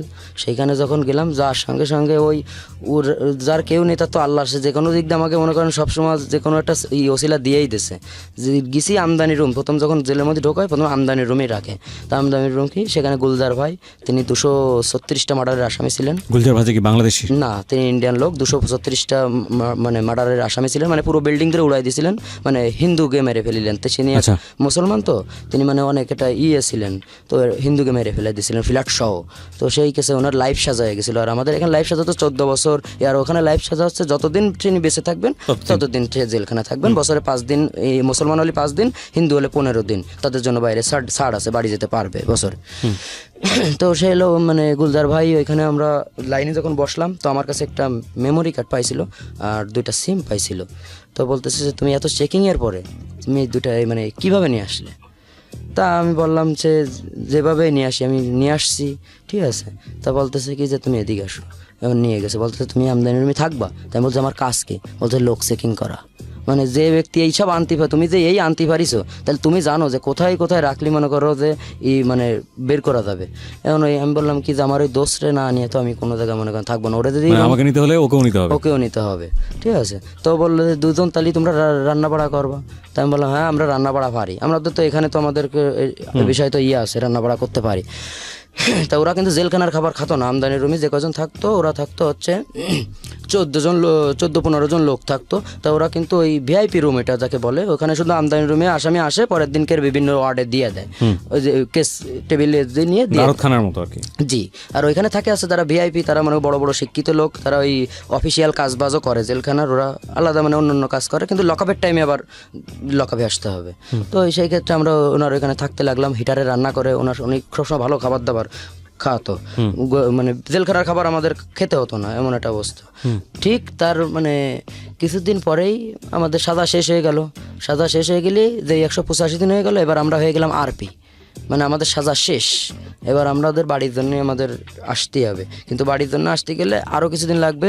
সিরিয়ালে যেদিন আমরা পড়বো গাড়ির, এবার আমাদের সিরিয়াল পটি মনে করেন যে আরও মানে 20-22 দিন লেগে গেল সে গাড়ির সিরিয়াল পাতি সাজা খাটা শেষের পরে। মানে ইন্ডিয়ান গাড়িতে করে বাংলাদেশে পাঠিয়ে দেবে? হ্যাঁ, ওরা বর্ডারে এনে রাত, তখন রাত্রেবেলা ছাড়ে, ওরা দিনের বেলা ছাড়ে না, ঠিক আছে। সন্ধ্যার সময় আমাদের ওইখানে নিয়ে যেয়ে ওইখান থেকে এক একজনরে এক এক জায়গায় ছাড়ে, ঠিক আছে। আমাদের ছাড়িল হচ্ছে সেই কলম বাজার, মানে এই দিকে রাজশাহীর এইদিকে আমাদের বর্ডার। আমরা মনে আছে ভালোভাবে, রাত্রেবেলা আমাদের বাস থেকে নামতে দিছিল না। ওই যে প্রস্রাব করে গেছিলাম, প্রস্রাবের তাড়নায় মানে কি বলবো, পুরো 8-9 ঘন্টা কোনো প্রস্রাব করতে পারছিলাম, এত কষ্ট হচ্ছিল। মানে বোতল দিচ্ছে, কিন্তু বোতলের মধ্যে হচ্ছে না আমার, আমি কি করতে পারি। এবার রাত্রেবেলা সে জায়গায় নামাই দিচ্ছে, তার কাটা পার হয়েছি হয়ে। এবার বড় একটা নদী, ওইখানে বড় নদী, আর ওই নদী মেয়ে ছেলে আমাদের সব একসঙ্গে ছেড়ে দিছিল। মানে অনেক লোক তো এখানে, বাংলাদেশি বহুত লোক ওই জায়গা। তখন আমাদেরকে ওইখানে নিয়ে যায় ছেড়ে দিলে আমরা চলে আসি কীভাবে, এই কাপড় চাপড় নিয়ে আসছে বা আমাতে, আর পুরো উলঙ্গ হয়ে 7টায় মনে করেন ওই পারে যে উঠি। এখন পুরো অন্ধকার, কিছু কিন্তু চোখে দেখি না। আসার আগে আমার এবার গুলজার ভাই কিন্তু টাকা দিয়ে দিয়েছিল, কিছু বাংলাদেশ টাকা ছিল ওনার কাছে, তো আমার 2000 টাকা দিয়ে দিয়েছিল। ওই টাকাটা আবার কিন্তু চেক হয়, কিন্তু আমাকে আনার আগে 3টে ক্যাম্পে চেক করে। তা 3 ক্যাম্পের 1 ক্যাম্পেও আমাদের কাছে কিন্তু টাকা পাইছিল না, ঠিক আছে। তা আমি তো টাকা মনে করেন অন্য জায়গায় রেখে দিয়েছিলাম। দেওয়ার পর ভিতরে এই পাশে আসলাম, আসার পর একটা লোক আসলো, মহিলা আর একটা ছেলে। রাতেরবেলা ওই বিল পার হয়ে ওই ছেলেরা বলতেছে ভাই আমাদের বাসায় থেকে যান। তো ওরা কি করে, ওটা বর্ডারের পাশে বাড়ি, তো ওরা ওদের বাসায় থাকতে গেলে, ওই রাতটুক থাকতে গেলে ওদের কিছু টাকা দিতে হয়, এইটুকু ওদের লাভ। তো আমরা দিলাম, দিয়ে আমরা কিন্তু কলম বাজার চলে গেলাম। ওখান থেকে ওইখান থেকে সোজা নপড়ায় চলে আসলাম। এসে তার 2-3 দিন পরেই শিমুল ভাই মানে মার্ডার হয়ে গেল। জানলেন কিভাবে? আমরা আসার 2-3 দিন পরেই। ঘটনাটা কি ছিল? ঘটনাটা ছিল ওই দিনও হরতাল ছিল। হরতালের সময় ভাই মনে করেন যে সকালবেলা বেরোবে, তো বাইরে ওই সেই সামাদ তো ভাই সে মনে করেন যে মারার প্ল্যান ভাই, হ্যাঁ ও তো মনে করেন ওদের সাথে প্ল্যান করে বাইরে করছে। ভাই আপনারা দেখলি তো মনে করেন এমনি সবাই ভয় পায়, আপনার এসব নিয়ে আর কি দরকার, ঠিক আছে। আপনি এমনি যাই গেটেতে দাঁড়ান, কোনো সমস্যা নেই। এদিকে ওই দিন চারিপাশ থেকে একসাথে মানে ওরা মারিয়ে ফেলবে এরকম একটা পরিকল্পনা, ঠিক আছে। পিছন দিক মানে দিক থেকে সবাই একসঙ্গে অন্তত প্রায় 1-1.5 হাজার লোক এসে মনে করেন ওর প্রথমে বোম মারেছে ওর গাড়ির পরে, ও তো গাড়িতে ছিল না, ও তো বাইরে ছিল, থাকলে ওর শালা থাকতো ওর সঙ্গে, ওর শালা করে এবার পুলিশ ফাঁড়ির মধ্যে দৌড়ে ঢুকে গেছে। পুলিশ ফাঁড়ির মধ্যে ওই যে যে বটি ওরা রান্না করে বাবুশ্রীরা, ওই জায়গাতে বটি এনে পুলিশ ফাঁড়ির মধ্যে দিয়ে পুলিশ সব মনে করেন যে ভিতরে ঢুকে গেছে, পুলিশ বেরোইলো না, ও একদম ওই জায়গায় বসে জবই করে দিয়েছিল ওই পুলিশ ফাঁড়ির মধ্যেই ওই শিমুলকে। এখানে একটা ছোট্ট বিরতি নিতে চাই ফয়সাল, ছোট্ট একটা বিরতির পর আমরা আবারও এখন আমরা গ্লাক্সের মোড় চলে গেলাম, যে ওই জায়গাটা এক বন্ধু আছে, সে বন্ধুর ওই জায়গাটা মনে করেন যে থাকলাম, থাকার পর ওই বন্ধুরে আমরা বললাম কি, এর মধ্যে আমাদের একটা লোকের সাথে পরিচয় হলো যে আমরা বিদেশ যাব, ঠিক আছে, যে বিদেশে যেতে হবে। তা বলতেছে কি যে টাকা লাগবে দুজনের 8 লাখ। তা বললাম টাকা 8 লাখ দেবো, বিদেশ যেতে হবে। এখন আমাদের লাগবে পুলিশ ক্লিয়ারেন্স। এবার পুলিশ ক্লিয়ারেন্স নিতে যে আমাদের মনে করেন যে 35,000 টাকা দিয়েছিলাম শুধু পুলিশ ক্লিয়ারেন্স দেবে ওই কাগজটার জন্যে। এবার ওই কাগজটাও আমাদের দেশে দিলে, আমরা পাসপোর্ট করেছি, ভিসা মনে করেন দেশে, কিন্তু আমাদের ভিসাটা দিছিল কি, ট্যুরিস্ট ভিসা দিছিল 1 মাসের জন্য। ট্যুরিস্ট ভিসা আমরা আমাদের জেনে শুনেই আমরা গেছিলাম, আমাদের বললো যে তোমাদের 1 মাস না, তোমাকে মাত্র হলো যেদিন যাবা সেদিন মেডিকেল করবে ওই জায়গার, এই জায়গাও আমাদের ঢাকা আমি আসছিলাম মেডিকেল করতে, তো ওইখানে যাই মেডিকেল করে তোমরা মনে করো যে 25 দিনের মধ্যে তোমাদের কাজে লাগানো হবে। তো সেখান থেকে ওই লোকগুলো আর ওদের যে দালালগুলো, এদের যে ব্যবহার কথাবার্তা যে এত মিষ্টি হয় যে সেটা বোঝা যাবে না যে এরা আসলে এদের এতটা তো আমাদের সেভাবে আমরা এই ঢাকা এই এয়ারপোর্টে নিয়ে আসলো, আমাদের শাহজালাল এয়ারপোর্টে একদিন আগেই, যেদিন আমাদের ফ্লাইট হবে তার একদিন আগে নিয়ে এসে শাহজালাল হোটেল আছে এইখানে, হোটেল এখানে রাখার পর পরের দিন আমাদের রাত 12টায় আমাদের ফ্লাইট। আমরা ওইখানে আমরা বললাম যে আমরা তো ইংলিশ তো বেশি জানি না, তাহলে লোকের সাথে কথা বলবো কি করে, আপনারা আগে থেকে বলতেছে কি যে ওইখানে তোমরা যাবা একসঙ্গে অনেকজন, আমাদের লোক একজন যাবে, কোনো সমস্যা নেই। কিন্তু যখন আমরা এইখানে নিয়ে আসলো তখন কিন্তু ওর কথা চেঞ্জ, তখন ও বলতেছে কি যে সাথে কারো যাওয়া লাগবে না, ওরা সকালে চলে গেছে, তোমরা যে ওদের পাবা, আর তোমরা যাও, তোমাকে রিসিপশনে রিসিভ করবে না, ঠিক আছে। ওই জায়গার লোক বাংলা বোঝে, কোনো সমস্যা নেই। ওকে। তো ওই লোকটার কথা শুনে আমরা কিন্তু মনে করেন ফ্লাইটে উঠে গেছি 8 লাখ টাকা দিয়ে। 8 লাখ টাকা দিয়ে আমরা এইখান থেকেই উঠছি, মালিন রয়্যাল এয়ারলাইন্সে আমাদের নিয়ে গেছিলো। নিয়ে যাওয়ার পর আমাদের পাশের আমরা দুজন বসছিল, ওই পাশের সিটে শ্রীলঙ্কার একটা লোক, সে বাংলায় কথা বলতে পারে। তো উনি আমাকে বলছে যে ছোটো ভাই তোমরা কোথায় যাচ্ছ? তা আমরা বললাম যে আমরা যাচ্ছি ভিয়েতনাম। তা বললো কি যে এখান থেকে ডাইরেক্ট ভিয়েতনাম? তা আমি বললাম কি না, এখান থেকে 2টো টিকিট দিতে, একটা মালয়েশিয়ায় নামতে হবে, নেমে আবার প্লেন চেঞ্জ করে ওইখান থেকে ভিয়েতনাম যেতে হবে। তো আমি বললাম, মালয়েশিয়ায় যখন আমরা পৌঁছালাম তখন ওই লোকরে আমরা বললাম যে আমাদের একটু হেল্প করেন, এখান থেকে কোথায় যেতে হবে আমাদের, সেই ওখানে তো বিভিন্ন রকম ওই এয়ারপোর্টের মধ্যে যে কোনো ভিতরে আবার ট্রেন আছে ওই মালয়েশিয়ায়, ট্রেনের মধ্যে উঠায় সেই লোকটা মানে ভিয়েতনামের কিছু লোক পালো, পাই ওদের সঙ্গে ভিয়েতনামি ভাষায় ওদের সঙ্গে কথা বললো, বললো যে হোসিমিন সিটি, সেই ভিয়েতনামের এয়ারপোর্টের নাম, যে হোসিমিন সিটিতে এদের সঙ্গে তুমি যাও। তো ওদের সঙ্গে আমরা সেই হোসিমিন সিটি পর্যন্ত গেলাম। তো তখন এয়ারপোর্ট থেকে বেরোলে আমাদের ফোনে কিন্তু সেই ওই যে লোকটা আমাদের রিসিভ করবে ওই লোকের একটা ছবি দিয়ে দিয়েছিল, আর আমাদের ছবিটা ওই লোকের কাছে ছিল। তখন আমরা যখন বেরোইছি ওই লোকটা এরকম এয়ারপোর্টের পাশে যেরকম লোকজন আসলে দাঁড়ায় থাকে, জি ওরা হাত উঁচু করছে, আমরা গেছি। যাওয়ার পর উনি আর একটা মেয়ে, তো উনি গাড়িতে উঠছে, উঠায় একটা ফ্ল্যাটে নিয়ে গেছে, নিয়ে যে আমাদের ফ্ল্যাটে রাখছে। সেই ফ্ল্যাটটাতে বেশিরভাগ সব মেয়েই ছিল, আমরা দুজন আর বরিশালের একটা ছেলে, 3টা ছেলে তিনি আমাদের আগে গেছিল। এই 3টা ছেলে আমরা ওইখানে আসি। তো ওইখানে যে মেয়েরা থাকতো ওখানে তো মনে করেন সব কিছু ফ্রি, মানে দেখলে মনে হয় রাস্তায় যখন বেরোতাম তখন আমার বলে যাচ্ছে যে কালকে তোমাদের মেডিকেল। আর ওই লোকটা আমাদের এখানে বলে গেছিলো যে বাংলায় কথা বলতে পারে, বাট ও বাংলায় কথা বলতে পারে না, ও হিন্দি, ইন্ডিয়ায় বাড়ি ওর, তখন আমরা হিন্দি জানতাম, এই জন্য ওর সঙ্গে আমরা হিন্দিতে টকিং করি। তো এই জন্য ওর সঙ্গে কথা বললাম। এবার আমাকে বলতেছে যে তোমার টাকা কিন্তু পেমেন্ট করিনি, তোমার টাকা পেমেন্ট না করলে কিন্তু আমরা তোমাদের কাজ দেবো না। তো আমরা বললাম টাকা তো আমরা পেমেন্ট করেই আইছি, পুরো হ্যান্ড ক্যাশ দিয়ে আইছি। তা এবার এই লোককে ফোন দিলাম, আমাদের ওই নেটের দ্বারা ফোন দিতে, ওইখানে ওয়াইফাই তো সব জায়গা, তো এই লোকের আবার নেটের ফোন নেই, এই লোকের আবার সিম্পল ফোন, মানে ওই নিচে এবার কার্ড কিনলাম। আমরা আবার পকেট খরচের জন্য মনে করেন এই $100 নিতে গেলে 8,000 টাকা দিতে হয়। এবার এই জায়গাতে মনে করেন আমরা নিয়ে গেছি আসছে $600 দুজনে খরচের জন্য। আচ্ছা, এখন ওরে ফোন দিলে ওই নেট এই কার্ড কিনে সিম দিয়ে ফোন দিয়ে, সিমও কিনেছি এয়ারপোর্টে যে সিম কিনে ওরে ফোন দিলি, এ বলতেছে যে তোমার টাকা ওই ব্যাংকিং সমস্যা, ভিয়েতনামে আসলে ওইভাবে আমাকে বাংলাদেশে হয় না, তো 2-1 দিন লেট হবে, হয়ে যাবে, মানে এটা কোনো টেনশন করে না, এরকম একটা সবসময় কথা বলতেছে, কোনো টেনশন নেই, কোনো সমস্যা নেই। এবার ওই যে ছেলেটা বরিশালের, ওরা বলতে ভাই তুমি কতদিন ধরে রয়েছো? তো কাছে আমার এই 2.5 মাস ধরে ঘুরে আসছে। তো আমি বলতেছি টাকা তোমার কাজ দিইনি, তা কাছে না ভাই আমার এবার পাশের রাষ্ট্রে ফাটায় আবার ভিসার মেয়াদ বাড়ায় নিয়ে আসলো, প্রথমে 1 মাসের ভিসা কাছে তোমাকে যেরকম 1 মাসের ভিসা দিয়েছে এই 1 মাস শেষ হতে দেয় না, তোমাকে পাশের রাষ্ট্রের থেকে ঘুরে নিয়ে আসবে, নিয়ে এসে আবার ভিসার 3 মাস ভিসার মেয়াদ বাড়ায় নিয়ে আসবে, ঠিক আছে। তা আমি বললাম তা কাজ কি দেবে না, কাছে ভাবগো তুই তো বুঝদিসি না। আমি বললাম এত লেট করার সময় নেই, ঠিক আছে। এখন এই করতে করতে 17 দিন হয়ে গেল, আমরা সারাদিন কি করব, দুজনে শুধু ঘুরে বেড়াতাম, এ পার্কে ও পার্কে, ছবি তুলে একটু ফেসবুকে ছাড়তাম। আর ওই জায়গায় মনে করেন তো মানে আমরাই দেখতেছি যে সব সাদা, শুধু আমরাই কালো, এরকম একটা অবস্থা, সব হাফ প্যান্ট পরা, ঠিক আছে। আর কারোর সাথে বাজার করতে যেতাম ওই আঙ্গুল দিয়ে এরকম দেখাতাম। আর এই রুমি যাদের সঙ্গে কথা বলতাম, যেসব মেয়েরা, সবার সঙ্গে মনে করেন সেই ফিরি গোসল করতে গেলে মনে করেন তো সেই মানে ওদের সঙ্গেও সব কিছু কাজে আমরা লিপ্ত থাকতাম, একসঙ্গে টিভি মিভি দেখাকালীন ওই মদ টদ খেয়ে মনে করেন, ওই জায়গা তো মদ সবসময় ওপেনলি চলে, মদ টদ খেয়ে ওদের সঙ্গে শারীরিক ই করে, এবার ওদের সঙ্গে কথা বলতাম, মোবাইলে ট্রান্সলেট করতাম। আমি বাংলায় বললে ভিয়েতনাম টু বাংলা মনে করেন ই করে নিয়েছিলাম, আমি বাংলায় বললে ওকে ভিয়েতনামি ভাষায় বুঝে দিত, ওর মুখের সামনে ধরতাম, ও ভিয়েতনামি ভাষায় বললে আমার বাংলায় বুঝে দিত, এভাবে ওদের সঙ্গে আমরা কথা বলতাম। তো কথা বলতে বলতে ওই এয়ারপোর্টে চাকরি করে একটা মেয়ে আমাদের নিচের ফ্ল্যাটে থাকতো, ওই মেয়ের সঙ্গে আর কি ওই কথা বলতে বলতেই ওই মেয়ের সঙ্গে আমরা যখন আমি নিজেই যখন তার সঙ্গে শারীরিক ই করতেছি, তো তখন আমি ওরা ওই ট্রান্সলেটে বলতেছি যে আমি কি এইখান থেকে আমি কোথাও অন্য কোথাও চলে যেতে পারবো, চাকরি কোনো ব্যবস্থা হবে। তা বলতেছে কি যে না তুমি ব্যাক করো বাংলাদেশ, ঠিক আছে, ব্যাক করে তারপর তুমি অন্য জায়গায় করতে পারবে, কিন্তু এইভাবে হবে না, তো পুলিশে তোমার ধরবে। ওকে, তখন রনিটা বললাম যে কী করবি দোষ, তা কচ্ছে কি যে শোন হাতে টাইম আছে আর 7 দিন আমাদের মেয়াদ শেষ হতে। তা এদিকে এরও বাপ গতি বেশি মনে হচ্ছে না, ফোন রিসিভ করে না, শুধু করে টেনশন করে না। আর ওই লোকটা আমাকে যে লোক রিসিভ করলো বলতে তোমাদের আর এখানে কতদিন রাখবো, তোমাকে খাওয়া দাওয়ার টাকা কিন্তু সে লোক আর দিচ্ছে না, প্রথম 2-1 দিন দিয়েছে, এরপর নিজের গাড়ির টাকা দিয়ে খরচ করতেছে। তো ওই জায়গায় মনে করেন যে ওই $100 মানে ওই জায়গায় মেলা টাকা, ঠিক আছে, ওই জায়গায় টাকার মান নেই ভিয়েতনাম দেশের।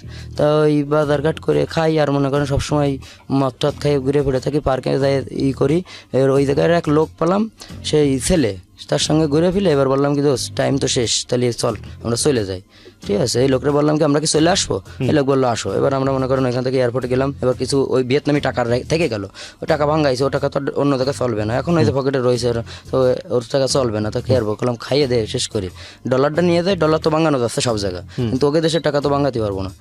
ওই টাকা এয়ারপোর্টে যাইয়ে মনে করেন যে রাত্রেবেলা ফলমল এদিক সেদিক খেলাম, আর এয়ারপোর্টে যেয়ে মদ টদ খাইয়ে টাকা কিন্তু প্রায় ই করেছি, আর অল্প কিছু টাকা এমনি রেখে দেওয়ার জন্য সিটিসবের কাছে রেখে দিয়েছিলাম, দিয়ে আমরা বাংলাদেশ চলে আসলে এই জায়গাটা রনি আসে এয়ারপোর্টে, ওই সেই লোক আমাকে রিসিভ করতে আসে, আসলে রনি কাছে কি ভাই রে এই জায়গা কি মেরে দেবো, তো আমি করছি কি যে না ওর নপড়ায় যেহেতু ওর ই রয়েছে, ওর বউ আর মেয়ে রয়েছে ওই জায়গা, অতএব ওরা আমি পাচ্ছি, কোনো সমস্যা নেই। কিন্তু ও জানতো না যে ওরা কোন জায়গায় ভাড়া থাকে, এটা আমরা জানতাম।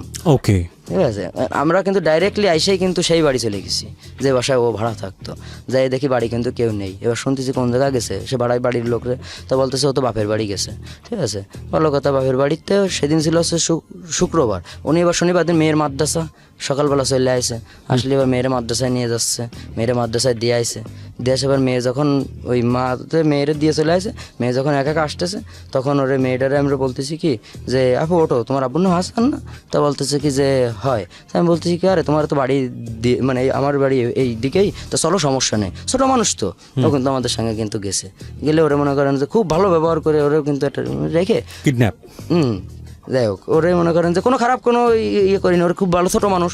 এবার ওর বাপরে ফোন দিছি, দিয়ে বলতেছি কি যে আমাদের টাকা কোন সময় দিবি, তা বলতেছে কি যে বাপ কিরাম কথা করছে, আমি বলছি বাপ টাপ বলার দরকার নেই, বাপ মাপ দরকার নেই, টাকা কোন সময় দিবা সেই কথা বলো। এখন বলতেছে কি যে সে টাকা তো মনে করো যে আমি আমার বসের কাছে দিছি, আমি তো আসলে ওই জায়গার ওই রকম বস না, আমি তো আসলে সে জায়গার একটা স্টাফ, আমি কাজ করি, এখন বস দিয়ে এরকম করবে আমি বুঝতে পারিনি, যেটাই মানে হয় আর কি সময়। তো আমি এবার বলতেছে আমার কাছে 4 লাখ টাকা আছে, তো সেই টাকাটা তোমরা এখন নিতে পারো, ওই টাকা নেই ই করো, তোমাকে পিছনে তো অনেক খরচা গেছে। আমি করছি কি যে আচ্ছা ঠিক আছে, সে 4 লাখ নিয়ে আসো। এখন ও কিন্তু সেই 4 লাখ টাকা আমাদের দেশে, আমি করছি তুমি আমাকে একটা চেক দাও, ঠিক আছে, তোমার টাকা নগদ টাকা দিয়ে দোকানে, তুমি আমার একটা চেক দাও। আমার ছিল এই যে আমার যদি চেক দেয়, আমি ওই চেকটা নিয়ে যদি থানায় যদি কেস করি, তাও যতদিন টাকা শোধ না হবে ততদিন ওর কিন্তু কোর্টে যাতায়াত করবে, এটুকু কিন্তু আমার ছিল। কিন্তু ও কিন্তু আমাকে চেক দেয়নি, ক্যাশ দিছে, কিন্তু ওরাও তো শিয়া না, ওরা আমাকে ক্যাশ দিলে 4 লাখ টাকা যখন পেয়ে গেছি, তখন ওই মেয়েটারে আমরা কিন্তু বাড়ি পৌঁছে দিয়ে আসি ওই লোকটারে কিন্তু ওই যে আমাকে টাকা দিতে আইছে ওই জায়গা কিন্তু ওরা কিন্তু রনি কিন্তু ওই আজমারা করে ফেলেছে, ফেলে ওই জায়গায় সে এখনও অসুস্থ আছে, এখনও সুস্থ হয়নি।